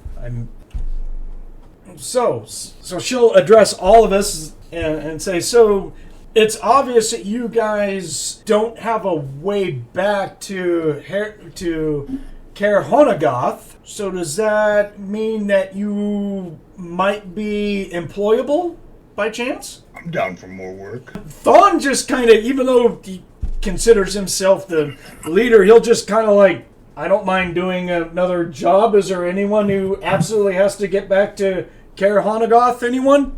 I'm going to give her that attempting to be sexy muscle flex. Depends on what you got in mind for work. Oh, dear God. It's sexy muscle flex. Right on. Okay, go ahead and give me your charm and impress roll off your physical beauty. It's a percentage. Hot 5. I got a 35% chance. Yep. So you make it sound really good, dude. You're just all like, how you doing? So, all right. So I'll make a roll against hers. Whoops. There we go. Okay. Oh my. So she'll just eyeball you up and down, and she just kind of smirks, and she's all like, that estate right over there, you can come over after we're done possibly doing business, and we'll see how boastful you are when you can't walk. Hey, I don't have to pay for a room tonight. I'm happy. Nikko's thinking, well, let's see, he's moving up in the world. Greg's character's all like, God damn it, beat me to it. I gotta find one way to use that animal husbandry skill. Wow. So anyone else? Dakka, you said you were good to hang out. Lance, I'm good to go. Yeah. Nikko, you come with me? Jill, pull our extra social calendar. Yeah, I'm free. Put it back away. It was all blank pages. Day 14. Nothing. Darn. Dear diary. What what would be impressive is if you knew how to read. But yeah, so she's going to pull out some blank paper and go, yeah, my schedule's clear. So I'm good. Yeah. Greg, what about you? Are you good to hang out? Yeah. I'm just looking, kind of tasting the joint, looking around. Okay. So Ready? she's like, I will make your warrior group here a sizable business offer. I need a group to travel northeast of here into the swamplands of the Yin Sloth jungle, into the northern freelands area, because the lizard men who jumped your guys' cargo ship has become a serious thorn in my side. And as you can tell, we don't get a whole lot of adventuring groups and mercenaries and such, so as soon as I see a group that is capable, I was looking to hire someone to go after them. It's going to be very simple. I want to pay you guys a lot of gold to hunt down their temple and sack them completely. I am tired of these lizard men hitting my business. I want to hit back. So Thonn is just all like, a temple? We get salvage rights. She says, you can have whatever that you want from there. I'm sure all of my latest equipment is not there because you guys recovered it for me.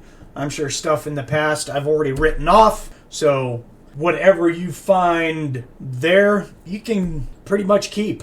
Sounds good to me. Thonn is just all like, so it's a temple, which means that they're worshiping some sort of one of the gods. Do you know who they worship? And she's like, I don't care. No, I just know that there's a temple, and I have she's gonna hold up a scroll case and just kind of jingle it or shake it, and she's like, I have right here a map to the temple. It's not even that far. Sounds like a good plan to me. Start in the morning. You can start whenever you want. I mean, Start in the morning. I need tonight. So she will commit. She says, I'm taking this very, very seriously. So when you come back and you bring me proof in however fashion that you want that you have dealt with them, plus I will send out my own scouts to verify, of course, then I will pay your whole group nothing less than 10,000 in gold, and I will kick in a couple of special items that I have in storage that I can give you. How does that sound? Wonderful. Thonn's eyes kind of bug out, and he's like, "Whoa, you really don't like these lizard men?" And she's all like, "I cannot stand these lizard men. They have been a thorn in my side. Hopefully their ranks are going to go down a little bit because of you guys just hurt them. So this may provide a good revenge." Now, So it now may is that 10K each? no total. Not all of you may make it back, so I'll just put in one lump sum. Salvage right. I mean, can't go wrong with that. Let's see. Besides, it's a killing job. It should be easy. Especially if they're lizard men, right? It will squish beneath my boots. How far away is it?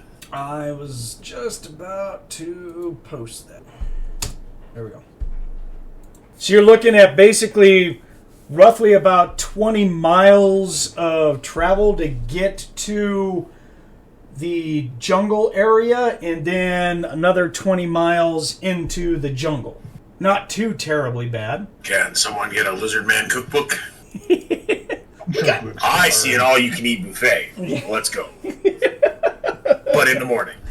I may be a little tired, but that's okay. Y'all stop talking about food. You're making me hungry. Nick, what are you going to do to get to the touch part of this? You have to touch her for it. Take my hand. I accept. Ah, okay, so you're going to do the whole handshake thing. Yes. Okay, cool. Okay. Can you point out where we're gonna get lodging? Okay. All right. Nick, you will feel that there is a bit of pushback. Like, she's not psychic, but she has means to resist, but your will overcame it. She does not detect anything, and she doesn't say anything when you do the implant. Okay. She might blink a couple of times when you shake her hand, but other than that, everything's cool. And you're just all like, ooh, she had something, or she had something that either she has a really high mental endurance, or she has something that helps her prevent from this very thing happening, i.e. she gets a big bonus to a save. So, Right. yeah. And she did. She had a big bonus to a save, but I rolled horrible. So, congratulations. So, I take it you spent the points, right? I did. All right. I had Cool. that. Yeah. Good. Okay. That's a good chunk of change, too. Yeah. But you have down how much you gain back, though, so... Yeah, I mean... As far as where you guys want to stay, it's up to you. You have the inn that is the kind of pricey, or you've got the one where you can all basically share a room with either us or others that's more, I don't know how you say it, more price-worthy, price-friendly, but it's pretty raggedy when it comes to the amenities. I don't care. Yeah, we'll seek out to go get lodging, pay what we need to pay. Nikko, do you come with us? I don't know if Monte is back. He put in chat that... I am. I just came in. Oh, okay. I see on there that she's offering a sizable amount. I'm more than willing to go and say yes. Stacking the Lizard People Temple. Cool. We're gonna find lodgings, Nikko. Would you like to come with me? I guess it'd be a good idea. Walk along, mark off our list. Let's see. Things to do. Sack temple. Raid, mutilate, and... What was that word?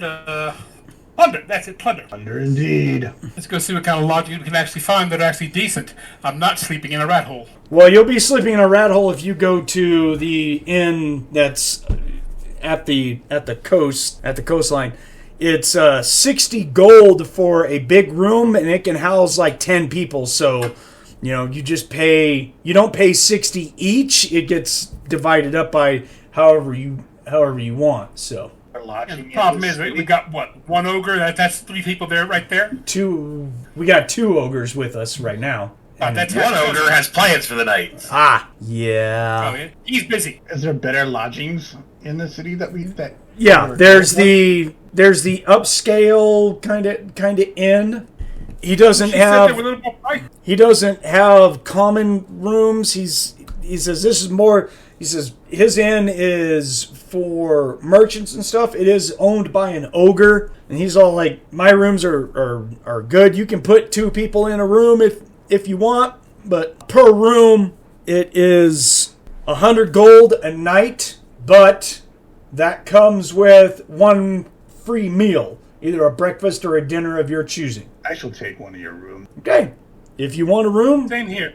yep, just take the gold off. Are we going to split a room or what? How do you want to do this? Because I figure we're the only 2 doing it. You can come share a room with me. That's what I'm saying. Are we the only ones doing it? The rest are going to stay by the seaside or what? No, Thonn's paying his 100. Whoops. Greg, you gonna pay for your own room at the decent inn, or are you gonna go sleep at the other one? I'll pay 100 gold and go to the nice inn. Okay. Yeah, Thonn's good. So yeah, we pay. We'll grab something to eat. My free meal, I don't know about the rest of you guys, but Thonn's free meal is going to be for dinner. He's like, I ain't too worried about breakfast, so I mean, sounds like we're going to be walking anyways, so I'm going to have a decent dinner with some beer and mead and stuff like that before we walk off. I'll join Thonn. So, Lance. Yes. So you go over to her house and knock on the door, and there will be a goblin servant that answers the door, and he yells out for her, and then she'll come up, and she's wearing like a rich robe or whatnot, and she looks at you, and she says, "Yes, sir. You're from the mercenary group that I hired. What do you need?" You requested me for the evening. And her eyes kind of pop open. She was all like, No, I did not. I'm married. My husband is in the fireplace room right now. Twins. Fuck you, Nick.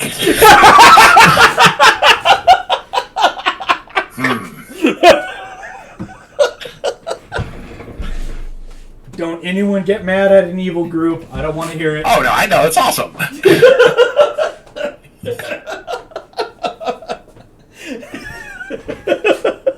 I'm going to attempt to do the buff flex again and go like, are you absolutely sure? Her husband walks out and he's the Hulk. You can watch or join. I don't care. I will allow you to make the same roll, but because she's on the defensive and you've tried it on her before, there'll be a -10 penalty. Oh, I miss it. Okay, so you go, are you sure? And she's just all like, yes, I'm hiring you to go sack a temple, not to try and get in my temple. Thank you, sir. And that door's gonna close, and then you'll hear many locks. Alright,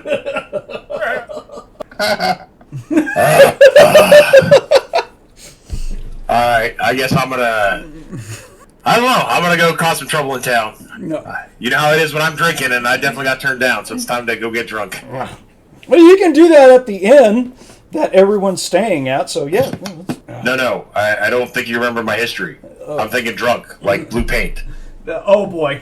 Okay. So do you want to go to the rough and seedy inn over by the coast where Yes. drinks are watered down but plentiful? Yes. Okay. Their potent type of drink is basically going to be, we'll say about 5 gold. So spend whatever you feel is going to get you shit-faced. The negative on the drinking, so probably half of one will get me shit-faced. Like a lightweight. He's going to the Goblin Spittoon. It says in fine print underneath it, guaranteed 1 fight a night. Oh my goodness. What was the penalty you rolled? Was it, because it was a 1d4, but was it like a -2 or something like that? Is that what you rolled? No, I thought it was worse. Yeah, cannot hold liquor. -1d4 saves versus alcoholic effects. Right. What did you roll for that 1d4? I thought it was a 2. I thought we rolled it each time, but No. It's a one-time roll to see how much it affects you. I didn't roll it. So Okay, go ahead and roll a d4. Let's get it out of the way then. a 2. Okay, so you are forever a -2 to save versus alcohol, okay? So it's really not that bad because typically it's going to be a save of 14. So you get shit-faced on a roll over 12, basically. So. Well, would it be a non-lethal poison? So 16. No, I'm not considering it like a poison. It's going to be the equivalent of like fumes. Okay. So actually, you'll be a +1 because you got a good physical endurance. You have a +3 for that. So you really don't get drunk all that super quick. So All right. you still have a +1, but so. It depends. Well, in that case, I'm going to go down there. Like we're in a pretty low-end area. I don't expect to find anyone that's all that good looking, and if it gets really bad, I'll go knock on Greg's door, I guess. Wow. Well, roll me a percentage. It's just out of the blue. Just roll me a percent. 69. Oh, okay. Yeah, you will not find anything there to. Yeah, I didn't expect to. Yeah, to satisfy your urges. I didn't expect the owner to satisfy the urges. I expected her to pay. So, Damn it. So how much gold are you going to spend for drinking and eating at this place? Probably at least 50. I was thinking about 50 and then buying an entire room for myself for another 60. Okay. So you get a room. Yeah, the guy's just like, if you want the whole room to yourself, I don't care. It's 60 gold. So if you want it for yourself, that's fine. It's a place so you can just go pass out your big dumb ass, big drunk ass at you. No, we're going to try to meditate and regain some of that PPE. Okay. Yeah, however you guys want to meditate, go for it. Go grab it and off you go. Minotaur. Oh boy. I got this. Just take it by the horns. Yeah, yeah, he's gonna take you by the horn, yeah. Make me feel like a 6-year-old girl. That's okay. Oh, good. I wanted to share... So where's the cost to learn spells? If you go to a guild... where's it at in the book? Oh. Yeah. Underneath the alchemist... Where is it? Because I'm at the learning spells, and it doesn't, like, give me a price. It just says you can go and find it and purchase it in these places, but... Page 247, selling spell magic, and then after that it's got what they cost. Okay. For the alchemist. I mean, so... You usually buy them either from the guild, which you're not here. Actually, it's the next page, 248, cost by spell levels. Okay, so I need it. Thank you. Yep. All right. Let me snip this map so you guys can see what's going on here. Okay, so I've posted up a map, but if you guys also want to see it, it's page 119 in book 7, the Yin Sloth jungles. You guys are just north of Caer Honagoth right there on the east coast. It's going to be above that last mountain peak where Kadra is. So we're going to be basically just below the text of where it says the Orcish Empire. So we're going to cross to the east to that border area where that it says where it's the Northern Freelands. That's where it's going to... The Northern Freelands is where you're going to get into the heart of the famous Yin Sloth jungles. So we're going to travel from the coast. We're going to travel across the Orcish Empire and get into the Northern Freelands. So we don't have any horses or anything, and they don't have enough horses for sale at this place for us. So we're hoofing it unless you guys have other ideas. I can roll to see if we can get a beast-led wagon or a... Does anyone have the skills to actually do something with that? Yeah, that's going to be the problem, too. Yeah, we still have to... Oh, let's see. That would take what? Animal Riding. husbandry? No, riding to control it. Animal husbandry just means that you know how to breed and stock them. Oh, I thought that gave some base for riding, too. I bet. No, horsemanship is a separate skill. Somebody talked me out of taking horsemanship. You're an ogre! I wanted to ride exotics. There's not horses big enough for you fucking ogres. Jesus Christ. A Clydesdale and Shetland to you. Yeah, animal husbandry is the area of study to provide the character with a knowledge of the care, feeding, breeding, reproduction, and treatment of domestic animals. Doesn't include anything on riding and controlling them and shit like that. That's off of horsemanship. Yeah, that's a no there. Yeah. Should have to work on that one. We're looking for horsemanship general, unless our paladin is not here because he could fill that role, but Does anybody else have navigation? that would help. Land navigation? Yes, I have it. Yes, I have astronomy and navigation. Thonn has land navigation, so that'll help. Yes, Horse riding may be out, but hopefully we're not going to get lost. hopefully. Well, let's get to walking. Boots are made for walking. Greg, how is your character for walking? Since you don't have your team with you. Oh, she's like, oh. Okay. Stop, walk, take a bite of the leg, and Ouch. some food that she has stashed around on her body somewhere. Ew. You're not very big, though. Huh? You're not very big. I'm only 4 foot tall. A big ass, with a big Kardashian ass. Right. She's only 4 foot tall, but she's 140 pounds. God. Yeah! She's about the right height. Oh! Yes, yeah, she's about there. We're good. I'll give her something to ride. Oh boy. Oh boy. Need to figure out how to cast charm on someone else. You had the charm going until someone had to go fuck with it. But anyway, no one That's fucked life. me. Well, who knows? Right. You have blue balls. No, they're green. Wow. You know, they make a medicinal herb that cleans that up. I was like, you're 4 foot, I'm 10 foot. I'd say balls are about the same size as your head. Greg, you charge extra for supersizing? I got some copper, we're good. I'm gonna fight. Not right at all. But She'll ask him how was his night. Fuck you. wow. Oh, yeah, I go, well, okay. Apparently, someone forgot they had a husband. And he didn't want to watch. That son of a bitch.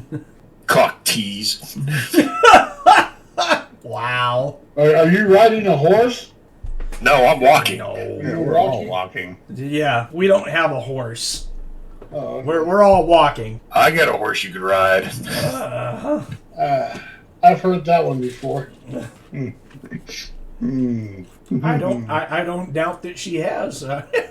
Yeah, if you do a search for May on Yin Sloth tube, it comes up. You ride a pole, boy? Her ass just ate it. May's channel's got, a couple of thousand subscribers on it. She's thinking about opening up a My OnlyFans page now. Hashtag Goblin dick thighs. I don't think we're saying anything wrong, right, Greg? Call signs or email address. So is there any general supplies that anyone wants before we leave? I think Nikko's stocked up on arrows as far as I know. I don't think as much as we need per se. Regarding just basically any extra food, we can carry and so on. Got food rations. Grix has all kinds of food. Oh yeah, on the ship, you were gonna modify my my trunk to be more of a backpack. Did that work out? Yeah, I made that roll. That was fine. Yeah, you now have a trunk that's got heavy straps, nice leather straps, and I riveted them to the trunk, and yeah, you've got a... Excellent. Yeah, I made that roll and everything, so yeah, we were working on that while we were sitting on the ship, so when we weren't in combat, yeah, I was all over that, not a problem. All right, so... how much is dry tack? Because I've got a lot of other stuff for the sea trip, but I wasn't prepped to, so I'll need to buy some food, basically is what I'm saying. Oh, okay. Let's... Goods and stuff out of the basic book, right? Yeah, page 274 has got preserved foods and stuff, so we'll say it is 4 gold per day for rations. For an ogre, probably not quite double. It's not like a troll, but say 6 gold per day for rations. And how long do we expect to be on the trip from what we've... since we've got a map and we've got navigation, land navigation, right. We should know about how long. Well, we roughly have 40 miles there, 40 miles back. So what, walking, saying 10 hours a day, maybe 12 hours a day of walking? Would you cover, say, 2 hours? The rules say you can do about 5 miles an hour Okay. for land navigation, so... Okay. A brisk but relaxed pace through grasslands, so... Okay. Yeah, we can stick with 5. It'll only take us about 4 to 5 hours to cross into the northern freelands, and then we're going to be going through the jungle. That's going to cut it down to about 2 miles an hour, so we're going to be looking at like 10 hours to get to the temple. My question is, so we get through the first half of the journey, should we camp just before we get into the jungle itself for simplicity's sake? Do the whole sleep night there thing, and then once the day is fresh, move into the jungle and we got full daylight? Sure. Does anyone have history in this area at all? Did anyone take history? I did. Give me a second here. I have history. I have research. Okay, I'm not worried about research because they really don't have a place around here for you to do that. But if you got history, you can roll that, which is basically an area knowledge is what you're rolling. It's their version of area knowledge. Made it by 20 points. Okay, so spending the night in the Yin Sloth jungles is typically frowned upon for travelers. I mean, Yin Sloth jungles is just downright disastrous. That's when all the undead and magical creatures and all kinds of shit come pouring out of the Yin Sloth jungles. That's basically when it's alive the most, is at night. So I will let everyone know, being in the jungles is undead bad. Yeah. And that's why I was thinking that we'll camp once we get on the other side of the Cobra Pass just before the jungles, sleep there during the night, and then in the day move into the jungles themselves. Since it's also going to slow our pace down a bit. Yeah, sleep before we go in. Yeah, because it's going to take us, just about a day to get through the jungle enough to get to the temple. And then we want time to look at the temple. It's not like, we're going to just run after and sack the temple. There's other implications we need to take in effect before we just go after a temple, Before we were getting ready for the night, to get ready for the next day, I'll be throwing out my stuff, and right in front of Lance's character should be bending over and brushing up against him. What the... Oh, God. Meg, we haven't even been gone a week. All right. Well, we're going to be spending the night. She's just like, okay, that's like... Wow. Well, he did his flex thing, and she's... okay, so he didn't get laid, and she hadn't been laid in a week. It's okay. I empty the backpack and use that as a paper bag. We're good. I got a weird fetish. I need you to wear this. It's a paper bag. Wow. That's okay. She goes, yeah. I know what that's for. I know I don't have all my stuff with me. That's what gets you off. Wow. Okay. Look, can we do some shibari with some carpet adhesion? I'm just saying. Probably. Okay, so the next morning we get up and that's when we talk about stuff, grab some gear, and we just all start the trek, right? Yep. Cool. So while we are crossing the Orcish Empire, we'll run into small villages here and there, farming communities. There will be a patrol that is from Kadra or from Kerhanagoth, even up here. Maybe not anything from Karadoragon, that's too far north. But we will run into a local militia patrol of orcs that we can just stop and talk to if we want or anything. Or there's other merchants, stuff like that. I am going to try to talk to everyone I can because I do have the intelligence skill. So I'm going to try to collect as much information about where we're going and what we may be up against. Interesting. Okay. I mean, if these lizard men have been enough of a problem to piss our employer off, these guys have to know something about it. Yeah. We go off of espionage. Okay. I'll listen to, because I have intelligence as well. All right. If anyone who's got the skill, go ahead and roll it. We're just going to do one roll for all the discussions for the day, though. Just make it easy. And I'll let you guys know information based off of what you roll. Is it just the two of you that have it? Yeah. Oh, I don't know. Nikko, May. Ooh, 11. Nice. 12. Oh, Jesus, both of you guys. Okay. On the way there, you guys talk to different sources. Really doesn't matter who, but this is just generalizing over the past couple of hours that the lizard men are more organized than typically for a clan of lizardmen, especially for them coming from, the swamps. Usually they're in small little bands of, say a family or something like that from a hatchery or whatnot, and they're just surviving. But for them to come out of the Yin Sloth jungles and make the trek as a war party to get in and go assault ships and stuff like that shows that they are being directed by someone or a force that is obviously that they're devoted to. So no one's been to the temple, but both you guys will get that someone, whoever you're talking to, says, yeah, I've actually heard that deep in the Yin Sloth jungle is a temple where they come from. They don't have any information about what the temple, as far as a deity, is devoted to. The lizardmen can basically devote themselves to any sort of religion.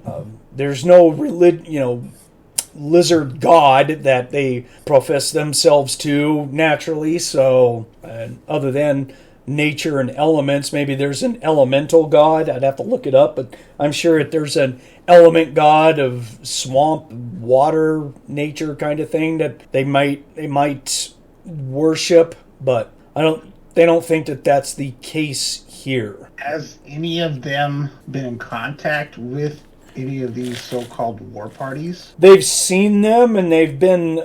One merchant will say that he's been affected by them.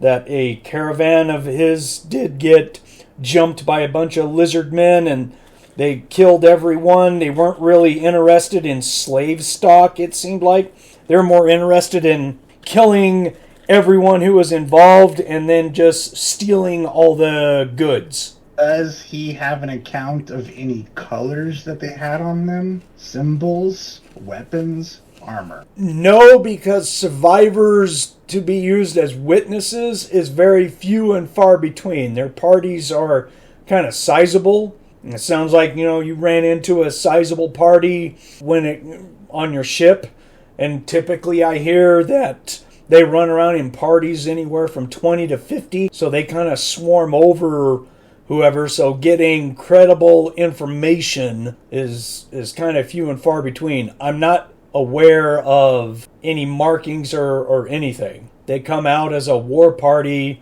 of, just they have their regular weapons, stone, some metal, stuff like that. No kind of war paint? Not that has ever been told to me. Do they take prisoners? No, as I said before, they weren't interested in any slaves. They kill everyone living, and then they just take the goods.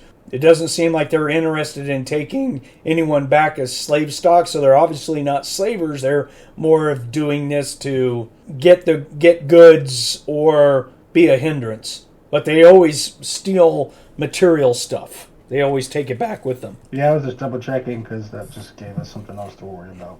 All right, I need to roll my ley line. Are we heading in? Is there a ley line on the temple, or is temple on the ley line? Ooh, good question. There'll be some small ley lines that you can rest in and do on the way there. The Yin Sloth jungle is known to have tons of ley lines crisscrossing inside of it, just because of the nature of it. Major ley lines and or nexuses are rumored to be controlled by necromancers and dragons and stuff, so avoid the shit out of those if you run into them. This party is not equipped to deal with an incursion of coalition. Thank you. Whoa. Let's hope that doesn't happen. I don't care if it is a pack of just dead boys on foot. I don't care. I think someone's been traumatized. They take one to the nest. Oh, they're so cute. They have little bows and swords. Isn't that so charming? Shoot them. So it's not like you can sense ley lines. Your detection of ley lines is only out to what you can see. Neither of the two ley lines that you encounter on the way here in the fields give you any information. Right, I have the ley line lore skill. Oh, okay. Let's go back to that. Sorry, I was looking after you want to... Yeah, no, I know, like, if I in visual sight of them, I should know where they're at. But I was like, I kind of know where the ley lines in the continent are. Should kind of be able to go like, yes, this is going to be a bad. Lore, geomancy, or ley lines, basically, right? Yes. Yeah. Okay. No, go ahead, roll it. You're absolutely within your right to roll it. Sure. Does anyone else have it? Lore, geomancy, or ley lines? You can roll it as well. 32. Made it. I guess no one said they had it, so I guess you're probably the only one.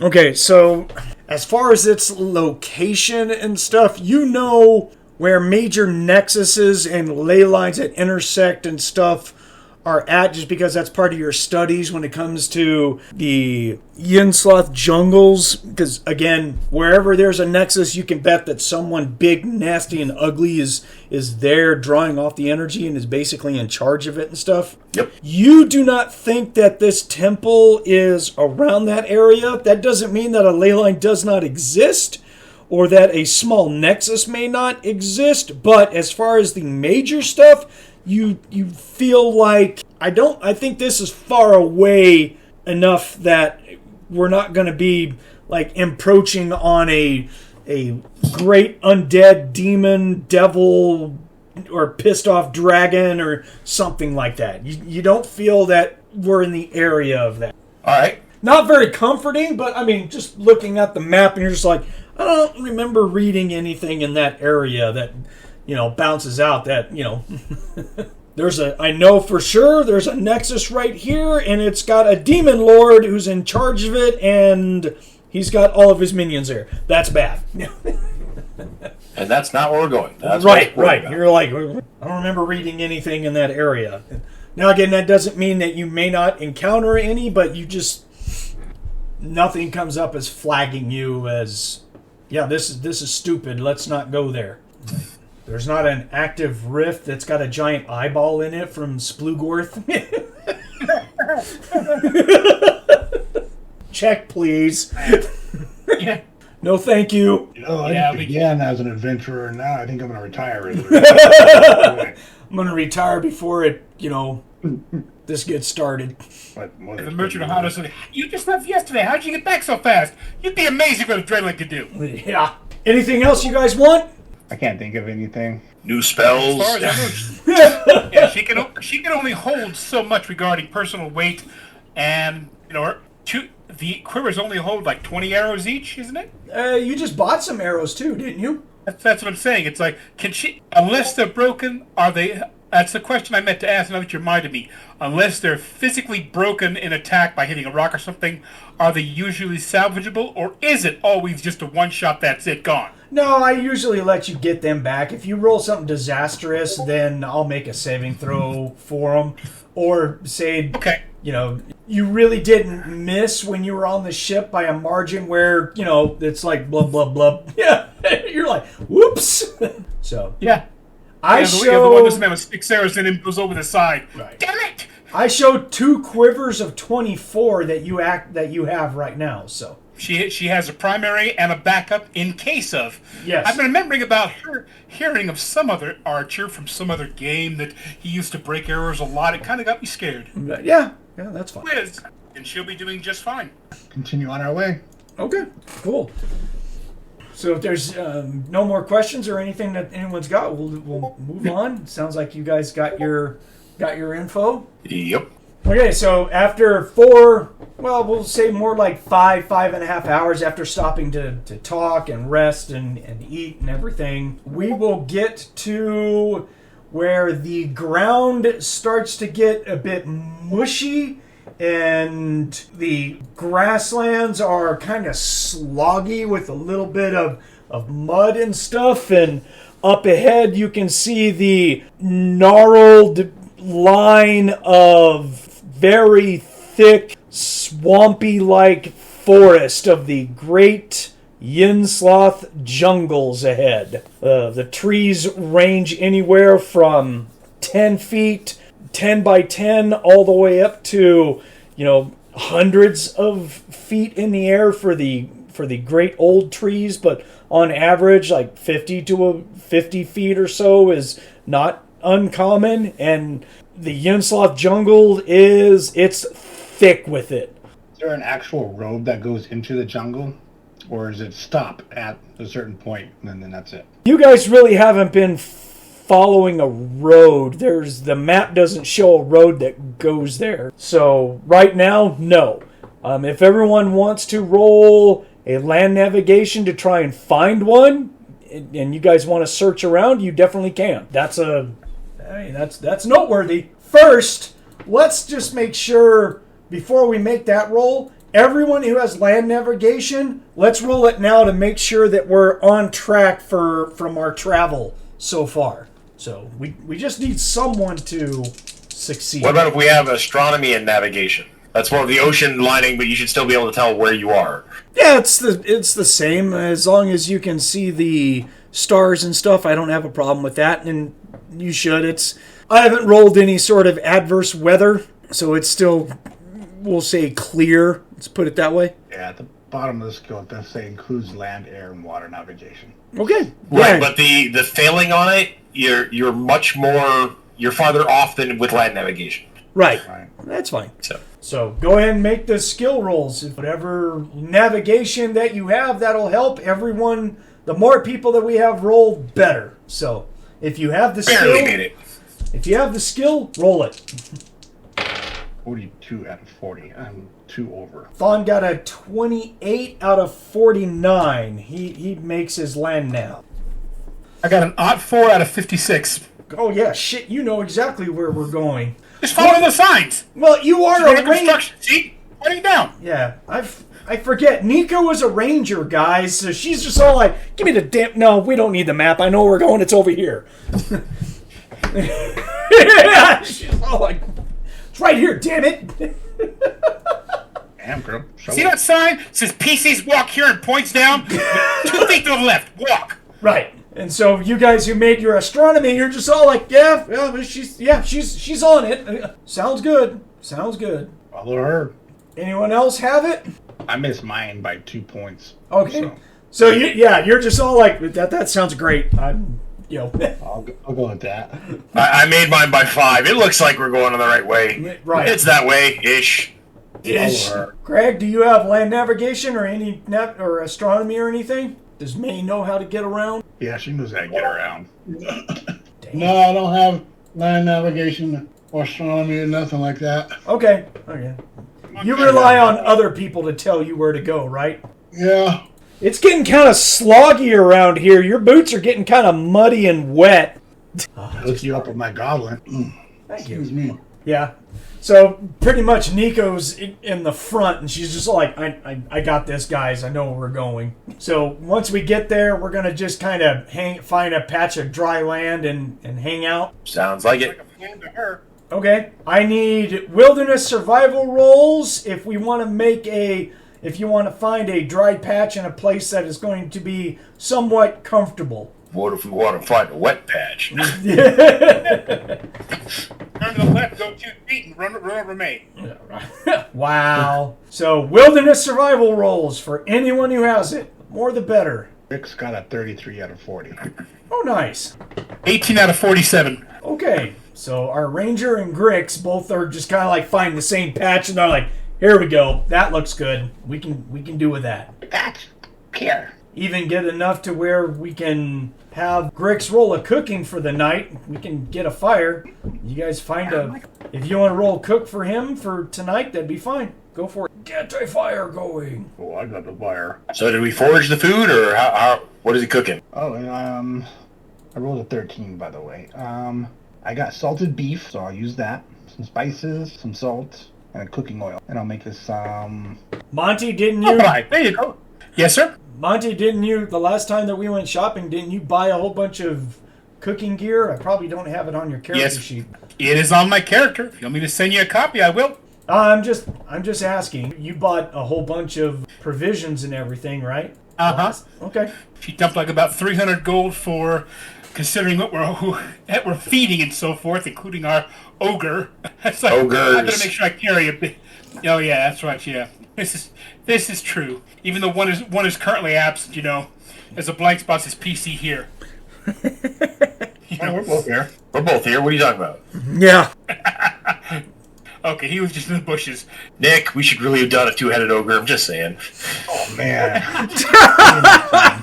We're arguing each They're other. brothers, really they are. Yeah, what happens when one of you can't show up and we don't NPC it? It's just all like, my other side is fast asleep and he won't get the fuck up. Pretty much. Right? It's like, really, guys? Really? And going into battle, it's like, why does this one guy have this? He's got a sword, and this arm's got a teddy bear in it. Teddy bear. No. One's the fighter, one's the caster. We got it. Don't worry about it. Oh yeah. Hey, yeah. Oh no. Nakama weed. Yeah. If you guys want, if the ogres want to purchase a venison or lamb or something like that, the leg or a roast or whatnot, just spend 12 gold and say that you brought it with you. It's 5. Or if you want the whole side of a beast of burden, like a lamb or something like that, it'd be 35 gold. It would have been available over at the place we just left. Dakka will spend that. Okay. He'll carry it over his shoulder. You're a big enough guy to work. I'll buy the next one. You got this one, I'll get the next one. All right. He's got the muscle. Bring it along. We'll cook it. Yeah. Well, I don't know. Just have it, they'll wrap it in a burlap bag for you, and, you can just put it in your backpack. So you're just like, all right, provisions. Or you give it to Grix and load the little bastard down. He's like, oh my god! As much as I would like to, if I put a fucking half a deer or lamb, right, he ain't going nowhere. Poor Bigger little, than he is. yeah, poor little guy. He's already carrying all kinds of shit. So yeah, I buy it, and Grix will look at Dakka with wide eyes, like, okay. Right. Okay, so now that we got that taken care of. Oh, Well, you got Thonn. You did really great on this backpack. I need another small modification. Can you get these O-rings on the sides? You want O-rings on the sides? Is that what you're asking? Yes. Tie additional stuff down to. That doesn't fall underneath leather work, but that does fall underneath general repair. Yeah. I can work on it tonight if you want. You got the stuff? Yep. Okay. I got tools. All right. Yes, I have travel leatherworking tools and travel field armor tools. So, yes, I can... And it could be totally with leather if you connect it where the straps are at. Sure. I got a couple sets of manacles, just in case. Not a problem, dude. Not a problem. We can definitely do that. Well, that's the goblin way. She might have manacles. At 6. And Not a problem. Out of 45. Got it, dude. It'll only take about an hour. Cool. Yeah. It's like, there you go. Hey, got a traveling option for you. We can hang her. Oh, what are you doing? Like a hammock for her to hang off of? No, I wanted the things there so I can attach manacles to it. I got hand and foot manacles. We could do something more comfortable. I'm just giving her an option, but, we got choices. She doesn't weigh that much. She could sit on your... She could sit on the trunk. I'm not worried about it. Yeah. Greg, you there? The cook was up there with a telescope. Hey, Greg, you there? Yeah. Okay. Are you hearing all this? Yeah, they got what? They're trying to rig up a swing set for me. Well, no, not sort of, but no. But he's saying if you don't want to walk in the swamp stuff, you can crawl up onto his backpack chest kind of thing and hang out there if you want to. Yeah, that's fine. Yeah, because it's going to be nasty and gross in some of these areas. In fact, Dakka, you might have to pick up Grix at some point and be like, dude, this is starting to get... about that. Yeah. I'll just have one of my big-ass sacks. I'll just put him in there and fucking tie him to my belt. He cuts a little hole. He cuts a little hole in where he can stick his lips to it.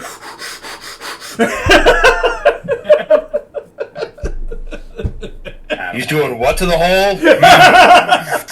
I do not want to pay any mushroom prints. Hold still. Coming out. I just made a new invention. Grix just made a new invention. It's called a glory hole. The glory hole. Oh, with the glory on the wall. No, I'm not following that up. No. Oh, yeah. No. You ain't, no, not going to catch me on that one. No, sir. It was funny, but no. Okay. So this will not be astronomy at all. This is actually looking for stuff on the forest line itself or the jungle line itself. For paths, I'm looking for just land navigation. So whoever has the skill land navigation can roll. Thonn has it. So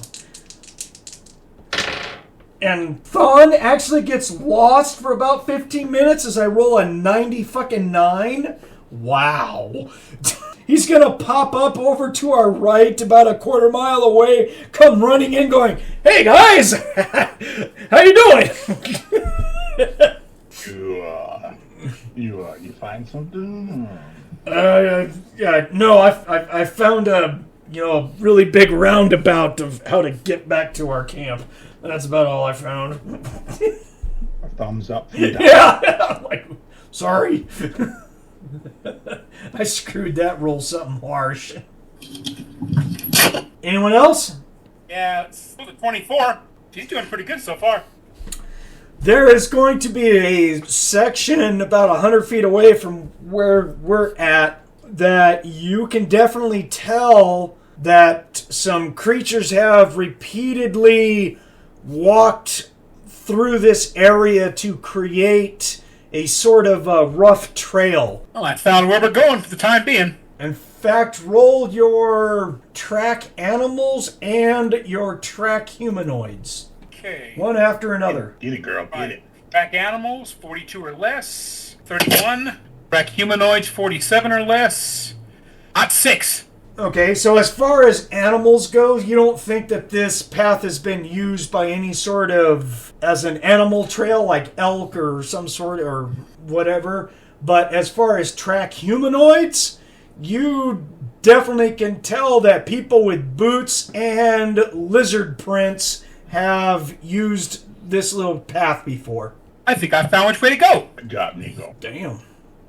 She's earning her keep today. Nikko and Dakka shared a room last night, right? He got the couch, I got the sofa. Oh, okay. All right, that's as far as that went. All right. It's evolving. It's evolving. You didn't call in the favor last night? As Nikko is going on about how she's earned her keep, I'm going to pat me on the head. Don't worry, man. You can earn your keep tonight. Oh, boy. I ain't gonna touch that with a 10-foot pole. You're right. It's only about 2 feet. Oh, boy. You even there? He's on mute, so if he's talking, he's still on mute. On mute, mouth's full, same thing. Yeah. I'm guessing he's AFK at this point. No, I was in the bathroom. See? Yeah. What'd I miss? You? Yeah. Making fun of May. Uh-oh. Okay. And then it's safe to assume that after traveling, spending the night and everything, that all your guys' PPE and ISP are all going to be topped off. Not going to be. Excellent. I don't think that's going to be an issue. So we're going to camp out here and wait until the morning, basically, right? Yep. Okay. So over the night, we have a decent-sized fire going. We're able to roll up. We had enough people roll wilderness survival well enough that you could get enough stuff to burn for that time. So nothing really bothers us other than noises throughout the night of creatures off in the distance. Maybe a roaring sound emanates from the northwest a little bit that just kind of echoes over the skies. You're like, okay, that is. I'll have Grix stay up and watch. Probably half the night. Goblin has 90 feet in night vision, so yes. There you go. Closer than that, she can see it. I think everyone has got, even orcs have got night vision at 40 feet, so everyone here has night vision practically. So. Yeah, 40 feet, but you have a goblin at 90 feet. Right. Yeah, he won't see anything, it's just the sounds, like I said. Okay. Did Ogres get it? I thought we didn't. I didn't think Ogres got night vision. Ogre's got 40 feet. 40 feet, yeah. Right? It's Yeah, it's on there. Oh, you just didn't put it on your character, Lance. Yeah. But they do have night vision of 40 feet. Not a problem. So, like, just nothing. You wake up if you hear anything. Yeah. Monte, or are you going to sleep the whole night, or did you want to try and use your wilderness survival to hunt for some food? I think that'd be a good idea. It'd help. Okay, go ahead and roll your wilderness survival. 7 or less. At 66. She's going off races tonight. Yeah, you had a shot at something that, was probably like double the size of like a rabbit or whatnot, but it scurried away and got away from you. Focus, like, damn it. Well, I got the plan was sitting next to it. Yeah, right. So, oh well, no bonus food for the night. Ah, well. Yeah. Tomorrow. Yeah. So next morning we get up. When the sun starts to crest, there's a heavy fog that's around the treetops and everything. It looks like it starts to settle as the temperature comes up and the sun is setting in to diffuse everything. That's just the Yin Sloth jungles kind of stuff. So we just break everything down and start trekking into it as early as possible, basically, right? So what is our marching order going to be like? Basically going in single file. I would assume Nikko would go first. I think that would be an accurate yes. He's got no problem with that. Take up the back. So I would think Thonn would be next, because he would want to get into melee as fast as possible. Pretty quick. Two ogres are pretty big on a single path, so it better be that he is in front of us, and then behind Thonn, I will be there. Okay.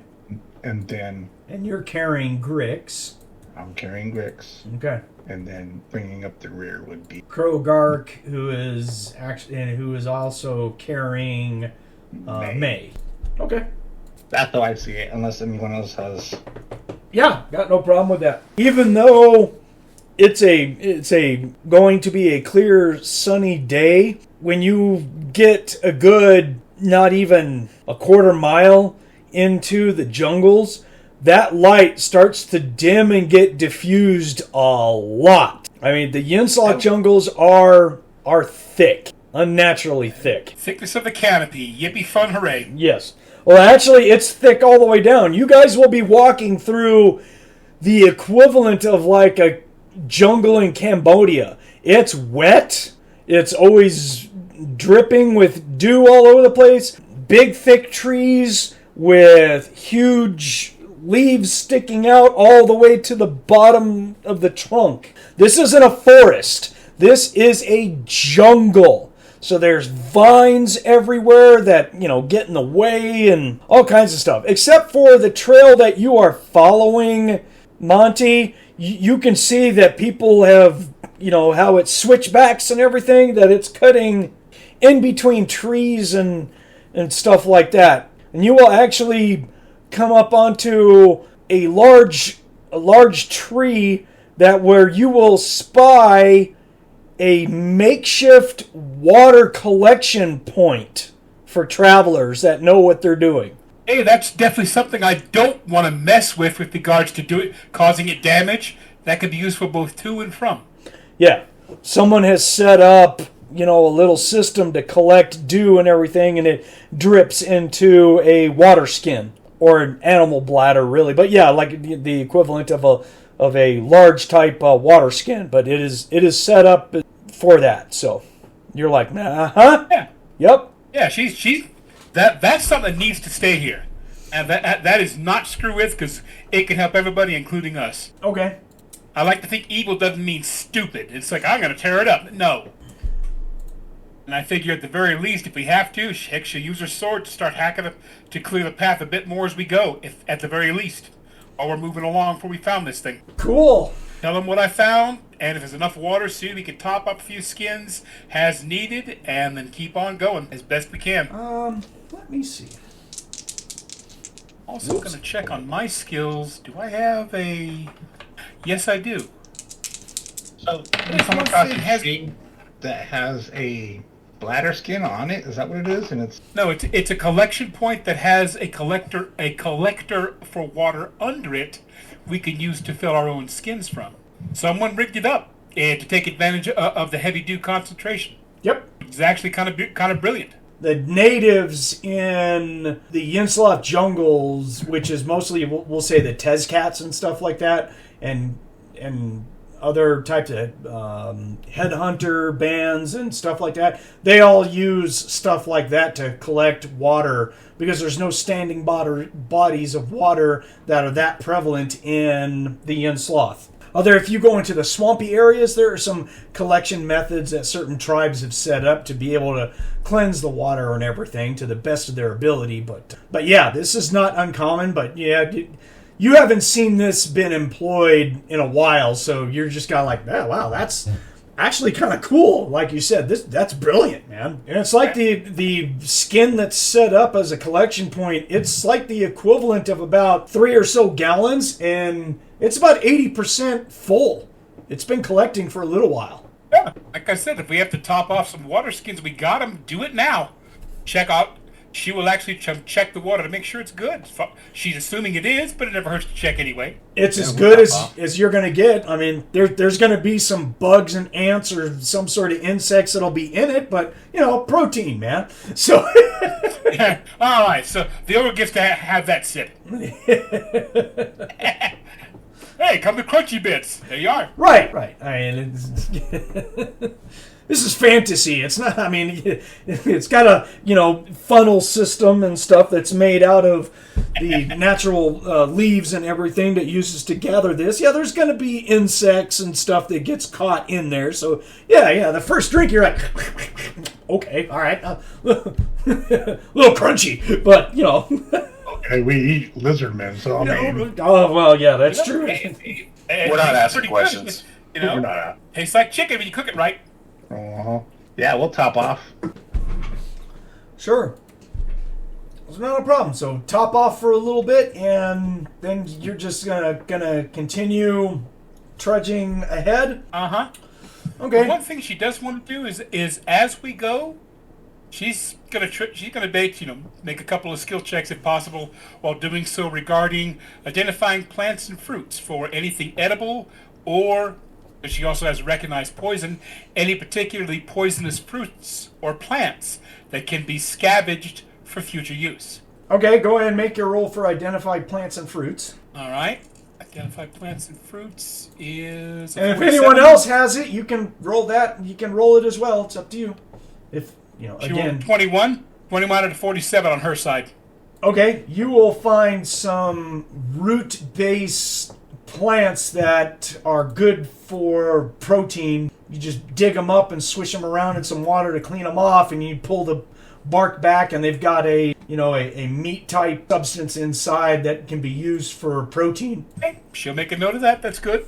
They're a little bitter, but I mean, that's what seasoning's all about. Well, even if you want to just eat the root by itself, that's what it's for. So you'll find some of that. Not a problem. You really won't find anything that has to deal with poison. Yeah, I figured I needed to make that roll so I don't pick up something. Hey, look, this is good to eat. Next minute, she's dead. What'd you roll? 96. I think this is going to be great. Cough, cough, cough. Blat. Well, that's what that hourglass symbol on that large plant was. It's not a plant. I thought it was an apple. You ever seen an apple with 8 legs? Oh. Ooh. Yeah, that's bad. Okay, and real quick, give me a track humanoids. You get a plus 10 because you're following a known trail. Okay, so 57 instead of 47. 57 or less. 15. God, I love these new dice. Okay. So yeah, you're following it. You're still on it even after a couple of hours. You're just all like, someone made this. I mean, either a lot of people have used this path or someone has made it on purpose. Probably a little bit from column A, a little bit from column B. So no complaints from here. And then real quick, if anyone has detect ambush, give me a roll. Okay. Thonn does not have detect ambush. Does anyone else have it? No, Is it a magical ambush? Because otherwise, no. Okay. Yeah. Okay. Yeah, no. Neither one of my guys have it. Okay. Greg, did you take detect ambush? No, you took detect concealment and traps is what you did, not detect ambush. All right. Do we have anyone who has it? Apparently I have not. it. And if the ranger has it, the only one, I thought I was going to be in good company. Uh-oh. Oh, okay. Yeah, Monte, you're the only one there, buddy. Go ahead and roll it. All right. 66. It's one of those, like, we're going to be all right. We'll be fine. I have the ears of a fox and the nose of a... Oh! Oh! Yes. So the first attack is going to be a surprise action, and then it'll be normal. Good job, Monte. Good job. That's what I said. I have the ears of a fox, the eyes of a... Ooh! Squirrel. Yes. Yes. Oh, goodness. So, as we're walking through this area, and Nikko the Great's all like, hey guys, this is great, and we're doing this and all, and then it's like, uh-oh. That is pretty decent so far. I think we're going to be alright. Thunk! Oh, that's the figure, sir! Exactly. Okay, so it's just a D4 on who they hit. Okay, well, yeah, because then I can, for two of them, I have to split it up. So, all right, so here we go. Number 3 is Dakka, and no one's going to be able to do a dodge. Well, unless you have 6 Sense. If you have 6 Sense, you can attempt to dodge, but I'll tell you right now, dodging arrows is painful. It's a -10 to try and dodge an arrow. It's either that or get shot. Well, that's the thing about arrows. So, Dakka, do you have 6 Sense? Okay, so you sprout an arrow. You're just like walking along and you're like, oh, God damn it! The hell? Yeah, and it does bypass your armor, so this goes into your SDC. You take 7 points of SDC, and then. Krogark, do you have 6 Sense? I do not. Okay, and what is the AR in your armor is only a 10. So you will take 8 points of SDC as an arrow sticks into your chest. Not hit points, but SDC. It bypassed your armor. Thunk. You're like, what the? So that's 2. Okay, so I got those. Him for that. Okay, and then Thonn will get hit by an arrow. Does penetrate his armor rating, and he takes 3 SDC. Bonuses that they get, sons of bitches. Took some damage there. Okay, and number 4 is Nikko. Nikko, you have 6 Sense, or is this the wrong character? No, she's got it. Yeah, no, you have 6 Sense. You know that something is coming in to hit you, so even on a bonus round, if you want to try and dodge this incoming attack, you can. If you want. You'll be at a total of a -5 to dodge. She has a +5 for her base dodge. 6 Sense grants her a +3 to dodge. So a total nice. of +8. So you'll be a -2. I will happily take that chance. Okay. All right, D20 -2. 5. All that. Left. Ow. Left. Not right. Left. It does bypass your armor, so you will take 7 SDC. Your 6 Sense goes off, but just not in time. You're like, left, right, parry, thrust! Dodge left. Ow. Oh, ouch. This is attack. This is number 5, Damn. which will be Krogark. You get hit again. Ow. For 4 points of SDC over into personal SDC. He rolled over your armor. Number 6 is Thonn, and it goes flying over his head as he does not get hit because it was a total of a 4. Number 7 is Thonn, and it will be a 6, so he takes 8 points of armor SDC. 8 points off of my armor. That's painful. And then the last one is also to Thonn. Will be above his AR, and that is 3 points of SDC. Okay, so I took a total of 5. Fine. All right. There we go. So that's the surprise round. At least for the attacks. Then that guy. I have one more. What is he going to do? There. He can either do that or he can do that, or no, he's going to cast that. Excellent. Anything else on the surprise round? I need to look something up. Dakka, Krogark. How is it? Just stuff that he sees? It works differently. Seeing magic and stuff works differently in Palladium Fantasy than it does Rifts. In Rifts, I have to, you have leyline walkers and everything that just sense the magic being used, but they don't have that. And for wizards, they have to basically see it, and then they're like, "Oh, hey, someone's casting stuff." They don't. Yeah, I got a chance to just recognize magic or enchantment, but I gotta see it. Right. So for Krogark, roll me a perception, please. Looks like you have a total of a +3. 16. So a 16 perception, you will... He doesn't see magic. Well, he can recognize it. He has... Well, I mean, if it's an enchantment or a magical item, he can. But he still has to cast Sense Magic. I have to cast Detect Magic to detect it, but I've got a chance to recognize magic. I got a 20% chance to recognize spells. How it's worded, but okay. Has a certain percentage chance to recognize a magic item by shape, inscription, magic symbol. Okay, so you can...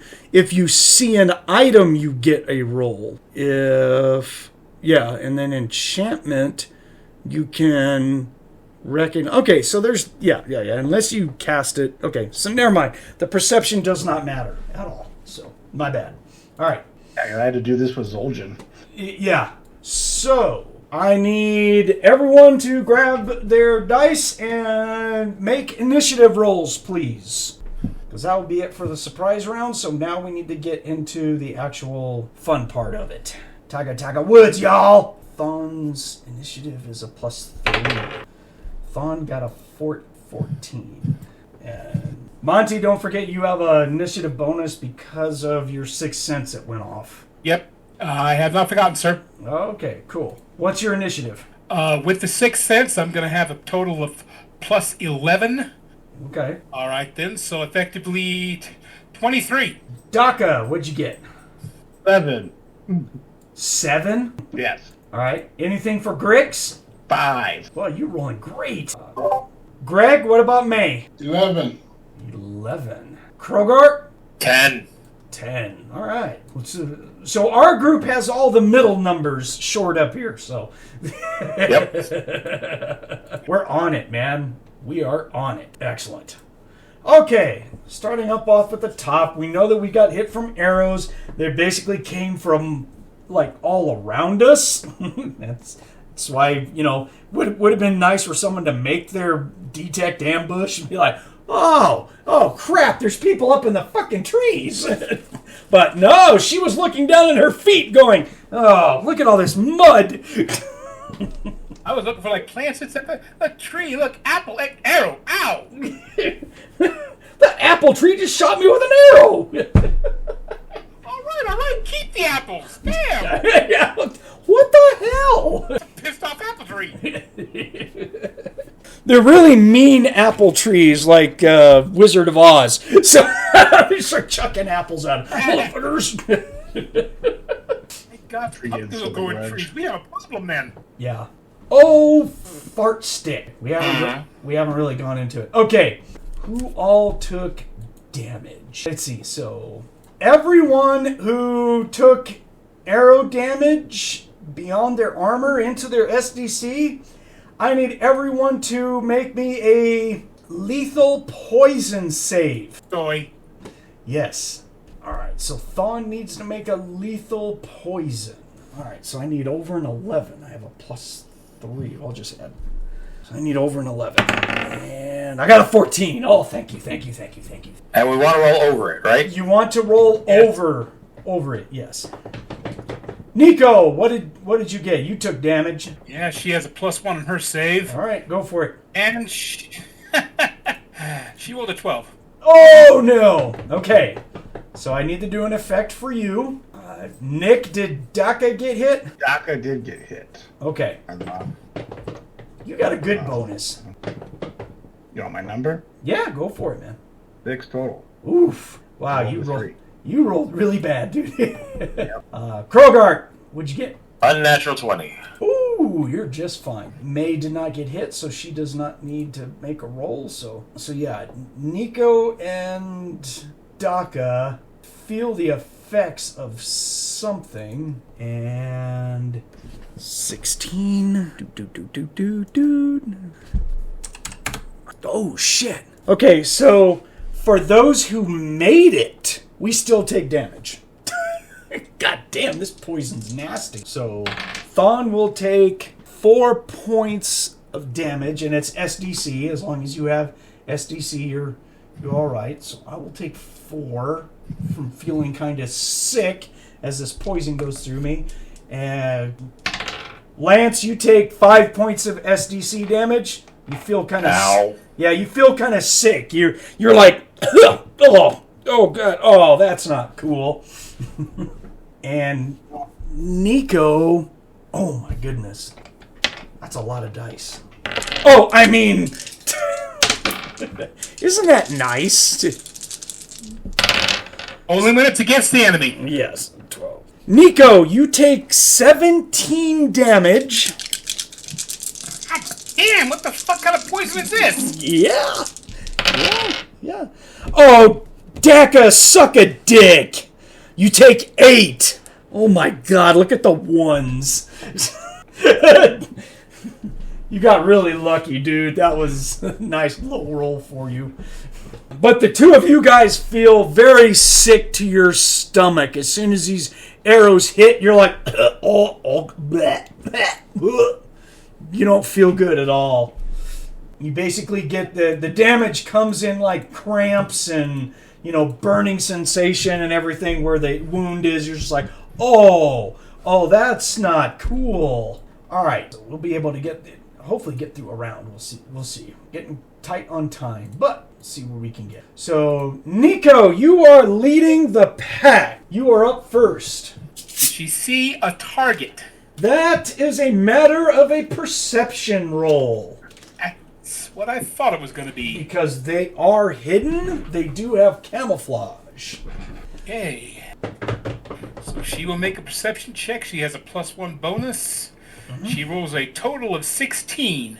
Ooh, very nice. You will notice about 15 or so feet up in the air, there is at least 2 targets to your left where you took an arrow that are up in the trees shooting at you. They look like camouflaged humans with bows and tattoos and war paint and stuff like that makes them look to blend into the jungles. I will be kind and demonstrate my love and shoot them back. They're not demons or monster. Really, the only way to identify these guys, what they are, is mostly like history, or if there's another skill that would work. Which, got that. Yeah, you don't. I got it. Gotcha. Okay. When we get to you, then we can roll. But she's just all like, there's a human in a tree. So that's about it. In the trees! Yeah. You can at least, for your part of your action, you can definitely yell out in the trees if you want. Give everyone a perception bonus. That would be she's beneficial to everyone else. She's yelling it out definitely because this is like, okay, and they're using poisoned arrows. Damn it! Yes, they are. So what would you like to do? Draw on one and see if I can knock his ugly ass out of the tree. Okay. Do you want to move anywhere, try and get some sort of cover? Would be a good idea as well. If at all possible, yes. Yeah. Movement is part of your action as long as you're not moving where you are running. It's how I do it. So you can move at a flat out run, you can do 130 feet per attack on a movement action. Less than half of that is not considered a run, so, you can get to cover in less than 20 feet without an issue. Cover. They're in the trees, and I'm going to return fire.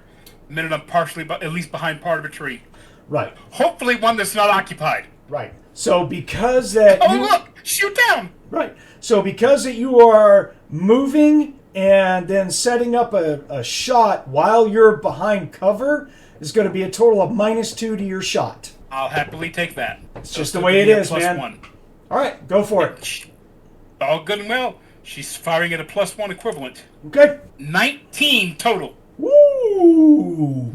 And he can't dodge because he's up in a tree. So I know dodge left. Oh, gravity works!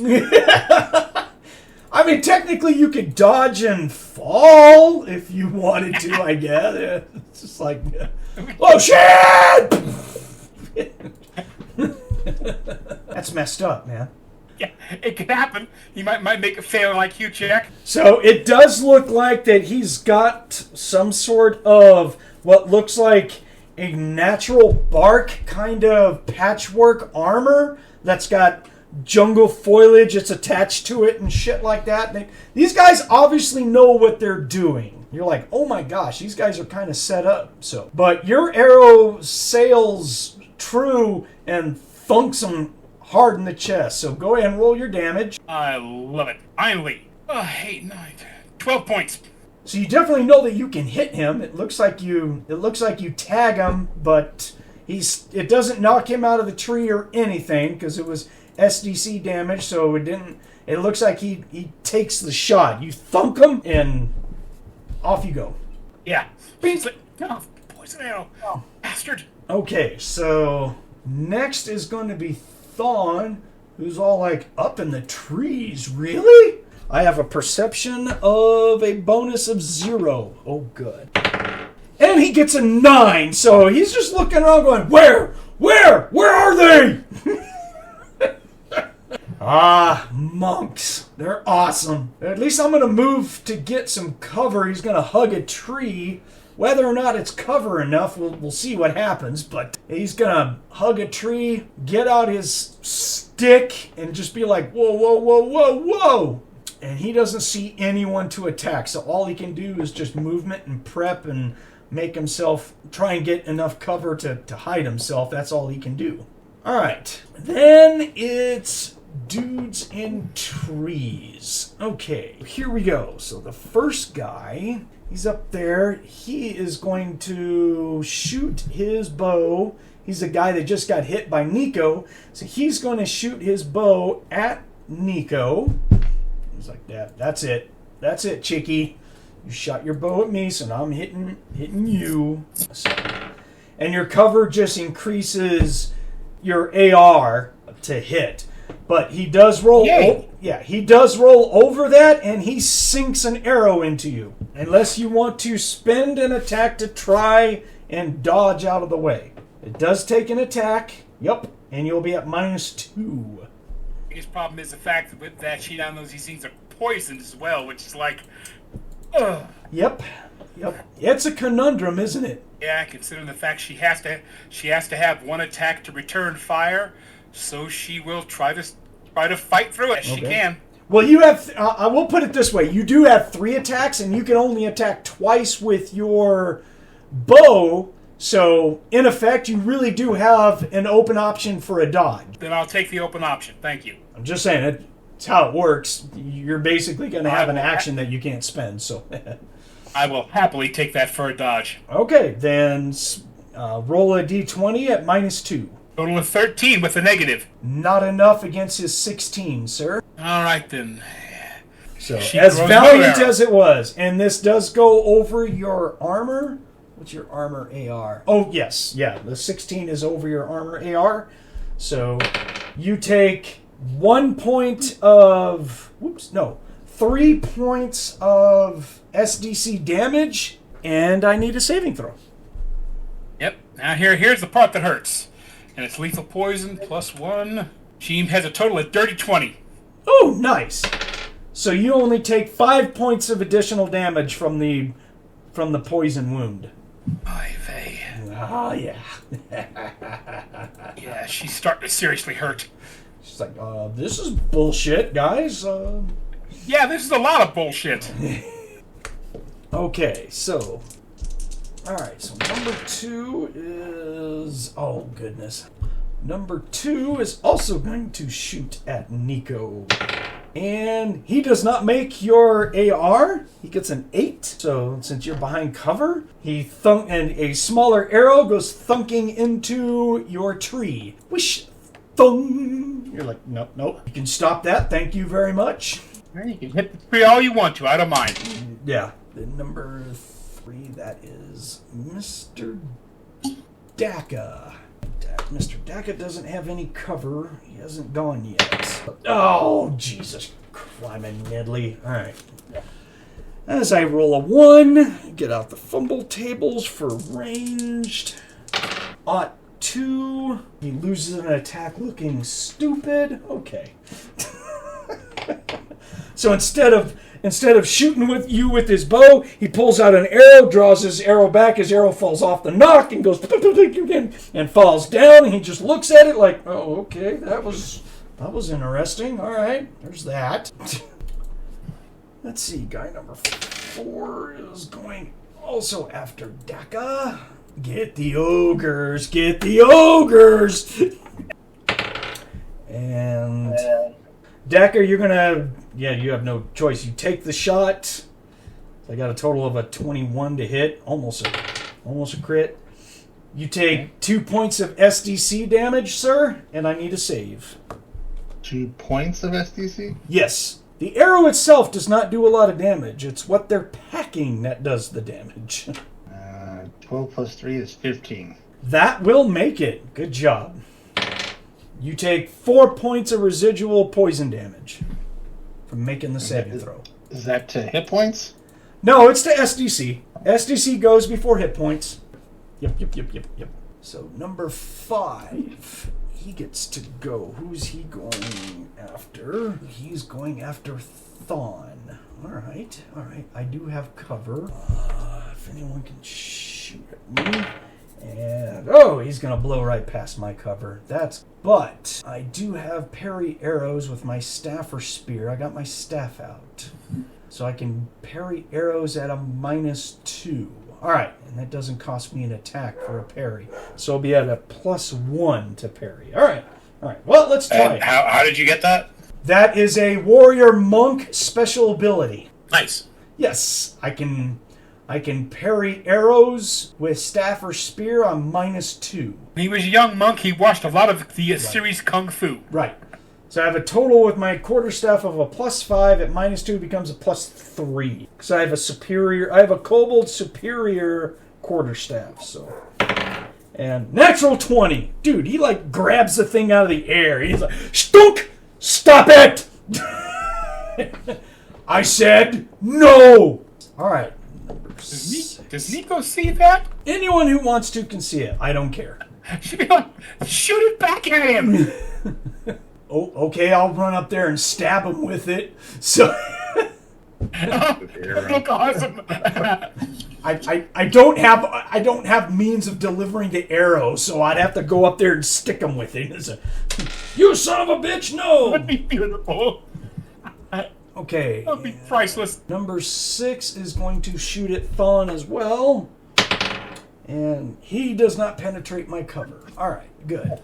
Number 7. Thonn is the flavor of the day. Okay. Alright, I got 3 of them shooting at me. That's kind of uncool, but, well, it's alright. As long as they're not hitting our casters, Thonn's okay with it. He's like, no, me! Shoot me! And, he doesn't make the ranged AR worth a damn. The last guy is him. Who's he shoot? At Thonn. Okay, everyone hit that freaking ball-headed big-ass... Yeah, ignore the 2 big old ogres. Shoot the monk with the weird hairpiece that's catching the arrows. And so, That's a big guy. Yeah. Well, that's okay. It's my job to tank for you guys since my brother is not here. So, that's all right. I'd rather me take the hits. At least I have a better defensive chance than you guys do. So, all right. Ooh, that's a good number to hit. So, I'm gonna roll. Ooh, nice. Natural 20. Frickin' love it. All right. So he's going to catch that arrow out of mid-air and throw it down as well, going, I said, stop! Stop trying to hit me with the pokey thingies! Thonn gets attacked by 4 of them. He blocks 2 of them, and 2 of them miss. So, whew, you guys are welcome. I'm glad I'm here for... Thank you. Yeah, I'm glad I'm here for your guys' enjoyment. All right, Greg, May is up. It's your turn, buddy. You want to do a perception roll? Absolutely. You have a perception of +3. 15. Yes, you will see people up in the trees. You don't know who they are, because you don't have the skill to identify them, but there's dudes in the trees. Well, look to get close to them by ducking under cover. Find a tree to head for a tree or a bush or something for cover. Okay, that's not an issue. So you're basically just going to jump off of Krogark's back and grab a tree, right? Yeah.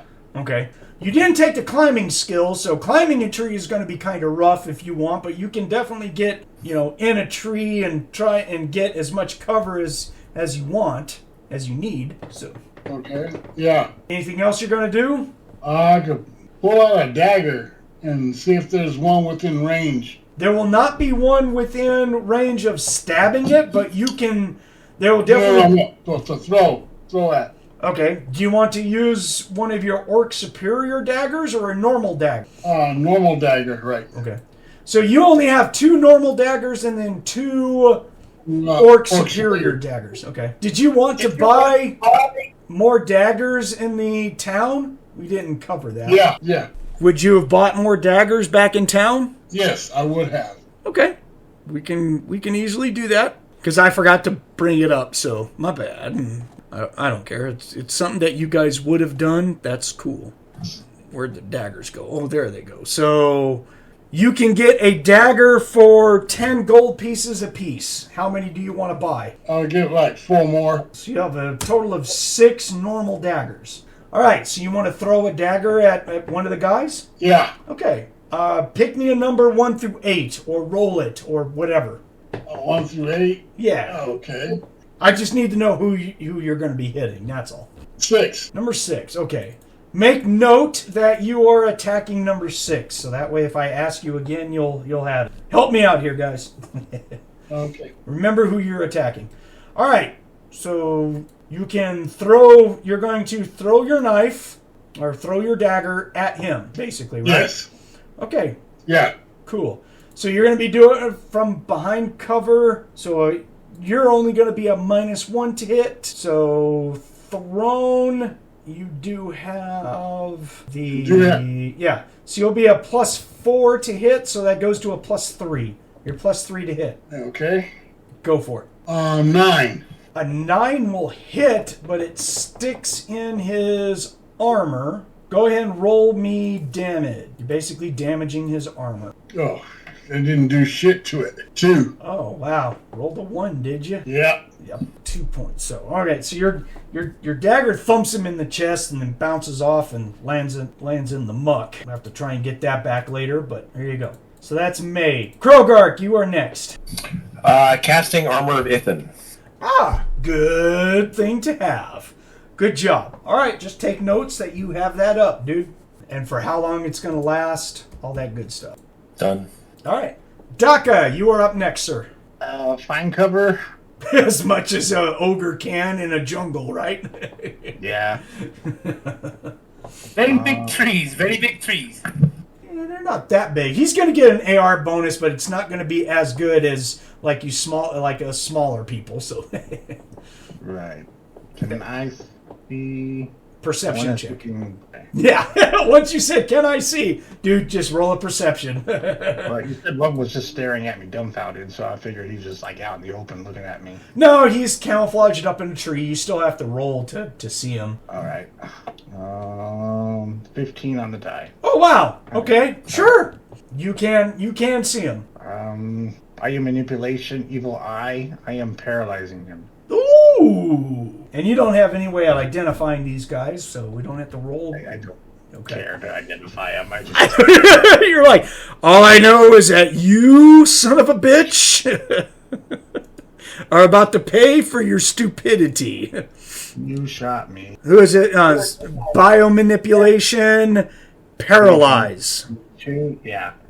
paralyzing their legs and arms to stop functioning. Okay.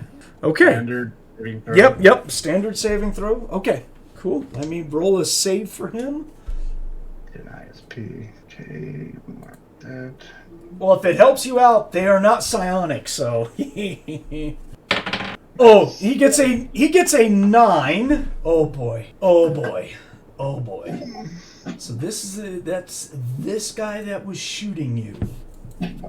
So he is paralyzed. So he just goes rigid, drops his bow, and you just see him just like fall clumsily out of the tree. Just flip.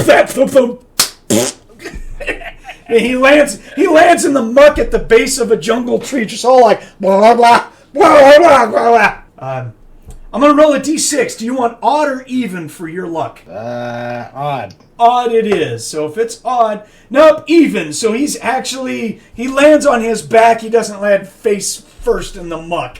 That would be hilarious. Yeah. There you go, Thonn. Down on the floor. So he just falls on the... Okay. That was well played, sir. Good job. Very good job. Fucking mind mages, I tell you, man. Oh my god, that lasts for minutes. Son of a bitch. You want me to roll? It doesn't matter. It's in minutes. I don't care. Even if you roll the minimum of 4 minutes. If we're still in combat for 4 minutes, who did we piss off and why? We're doing it just for shit. Yeah. We're going to feed the ogre wizard to it and say, here's a mouthful, dude. We're out of here. 11 minutes. And the wizard might have something to say against that. Stop it. Okay. Next, at the very end, is this guy. Alright. Mother Humper. This is bullcrap. Epic levels of bullcrap is what he is. So he is going to do that. Okay. So who's he going to pop that on? He's going to pop that on... Oh, yeah. Oh, well, that makes sense. Dakka, everything goes bright white around you. I need a saving throw versus magic, please. It's just going to be saving throw versus spells. Oh, you got a good bonus, too, dude. So That's 3. Yep. You're doing pretty good. 18 on the die, so 21. Nice. There's a big white flash all around you, and you just kind of curl up going like, oof! And then you're like, okay, all right, I can see. I'm good. Make me a saving throw also for Grix, please. Yeah, because he was right next to me. Yes, sir. He does not have a bonus at all. 13. Oh wow! So he's actually going to make it too. He's gonna shove inside the bag just in time to where flash. He's like, what the Pikachu. So, Lance, you will automatically know that Blinding Flash was just cast. So there's a mage somewhere. There's no mistaking. All right. Yeah, there's no mistaking that spell. You're just all like, oh, son of a bitch. So, just saying, man. Just saying. And then that's Grix. So that will be the end of attack 1. We'll go up to the top of attack 2. And gentlemen, I'm sorry. I'm going to have to call it here. Grix didn't get his attack. What did Grix do? Oh, do you want Grix to do something? Sorry. Yeah, he's got a heavy crossbow. He's going to shoot. Well, he's in a bag. All right, you can get out. Half a movement, get out of the bag. Take a shot. Glory hole. Okay, you know what? All right. He does need to make a perception check to find a target, which he does not have any bonus. 15. Oh, well then, yeah, he can find someone. Heavy crossbow. Large crossbow. Yeah, he's got the large crossbow. Okay. He's shooting basically from your back, right? Yeah, pretty much. He's gonna crawl out of the bag and heft this big crossbow. Okay. I'll allow it, sure. Plus 2, go for it. Not even gonna give the poor guy a penalty. 9 plus 2 is 11. You really didn't. Okay. Either roll me a D8. D8? Yeah, roll me a D8. 5. 5. Okay, so take a note that he is shooting at number 5. So we have that. That's who he could see. He's like, oh, here we go. And what was that, a total of an 11? Yes. Roll your damage. All right. 3 is 9. Those crossbows do a lot of damage, don't they? Yeah, 2d6. Yeah. All right. So he'll actually put a crossbow bolt into this guy, and it goes past his armor. 6 points. All right. He does not fall out of the tree or anything. So yeah. So he puts a bolt into him. So sorry, man. I'm used to skipping Grix, so apologize about that. Are you fine? Yeah. All right. And then we'll have to end it there, guys. So. Yeah. So. All right. Appreciate it, guys. Thank you for showing up, man. The evil group is continuing to gain momentum here. So. World domination. Yes, sir. So. It's on the list of things to do. Yeah. Thank you guys for showing up. So, Nick, thanks a lot, man. I appreciate it. Lance, thanks for showing up, dude. It was good. No problem. Yeah, Greg, thanks for showing up and providing the poorish entertainment. We appreciate that. And Monte, always a pleasure for you to show up and game with us. So I'm Mr. Martin. This is Psycho Squad Gaming Club. We'll be back in the new year. We'll see what all we're going to play, but you can bet that it'll be entertaining nonetheless. So keep rolling dice. Keep altering reality on a regular basis. We'll see you guys later.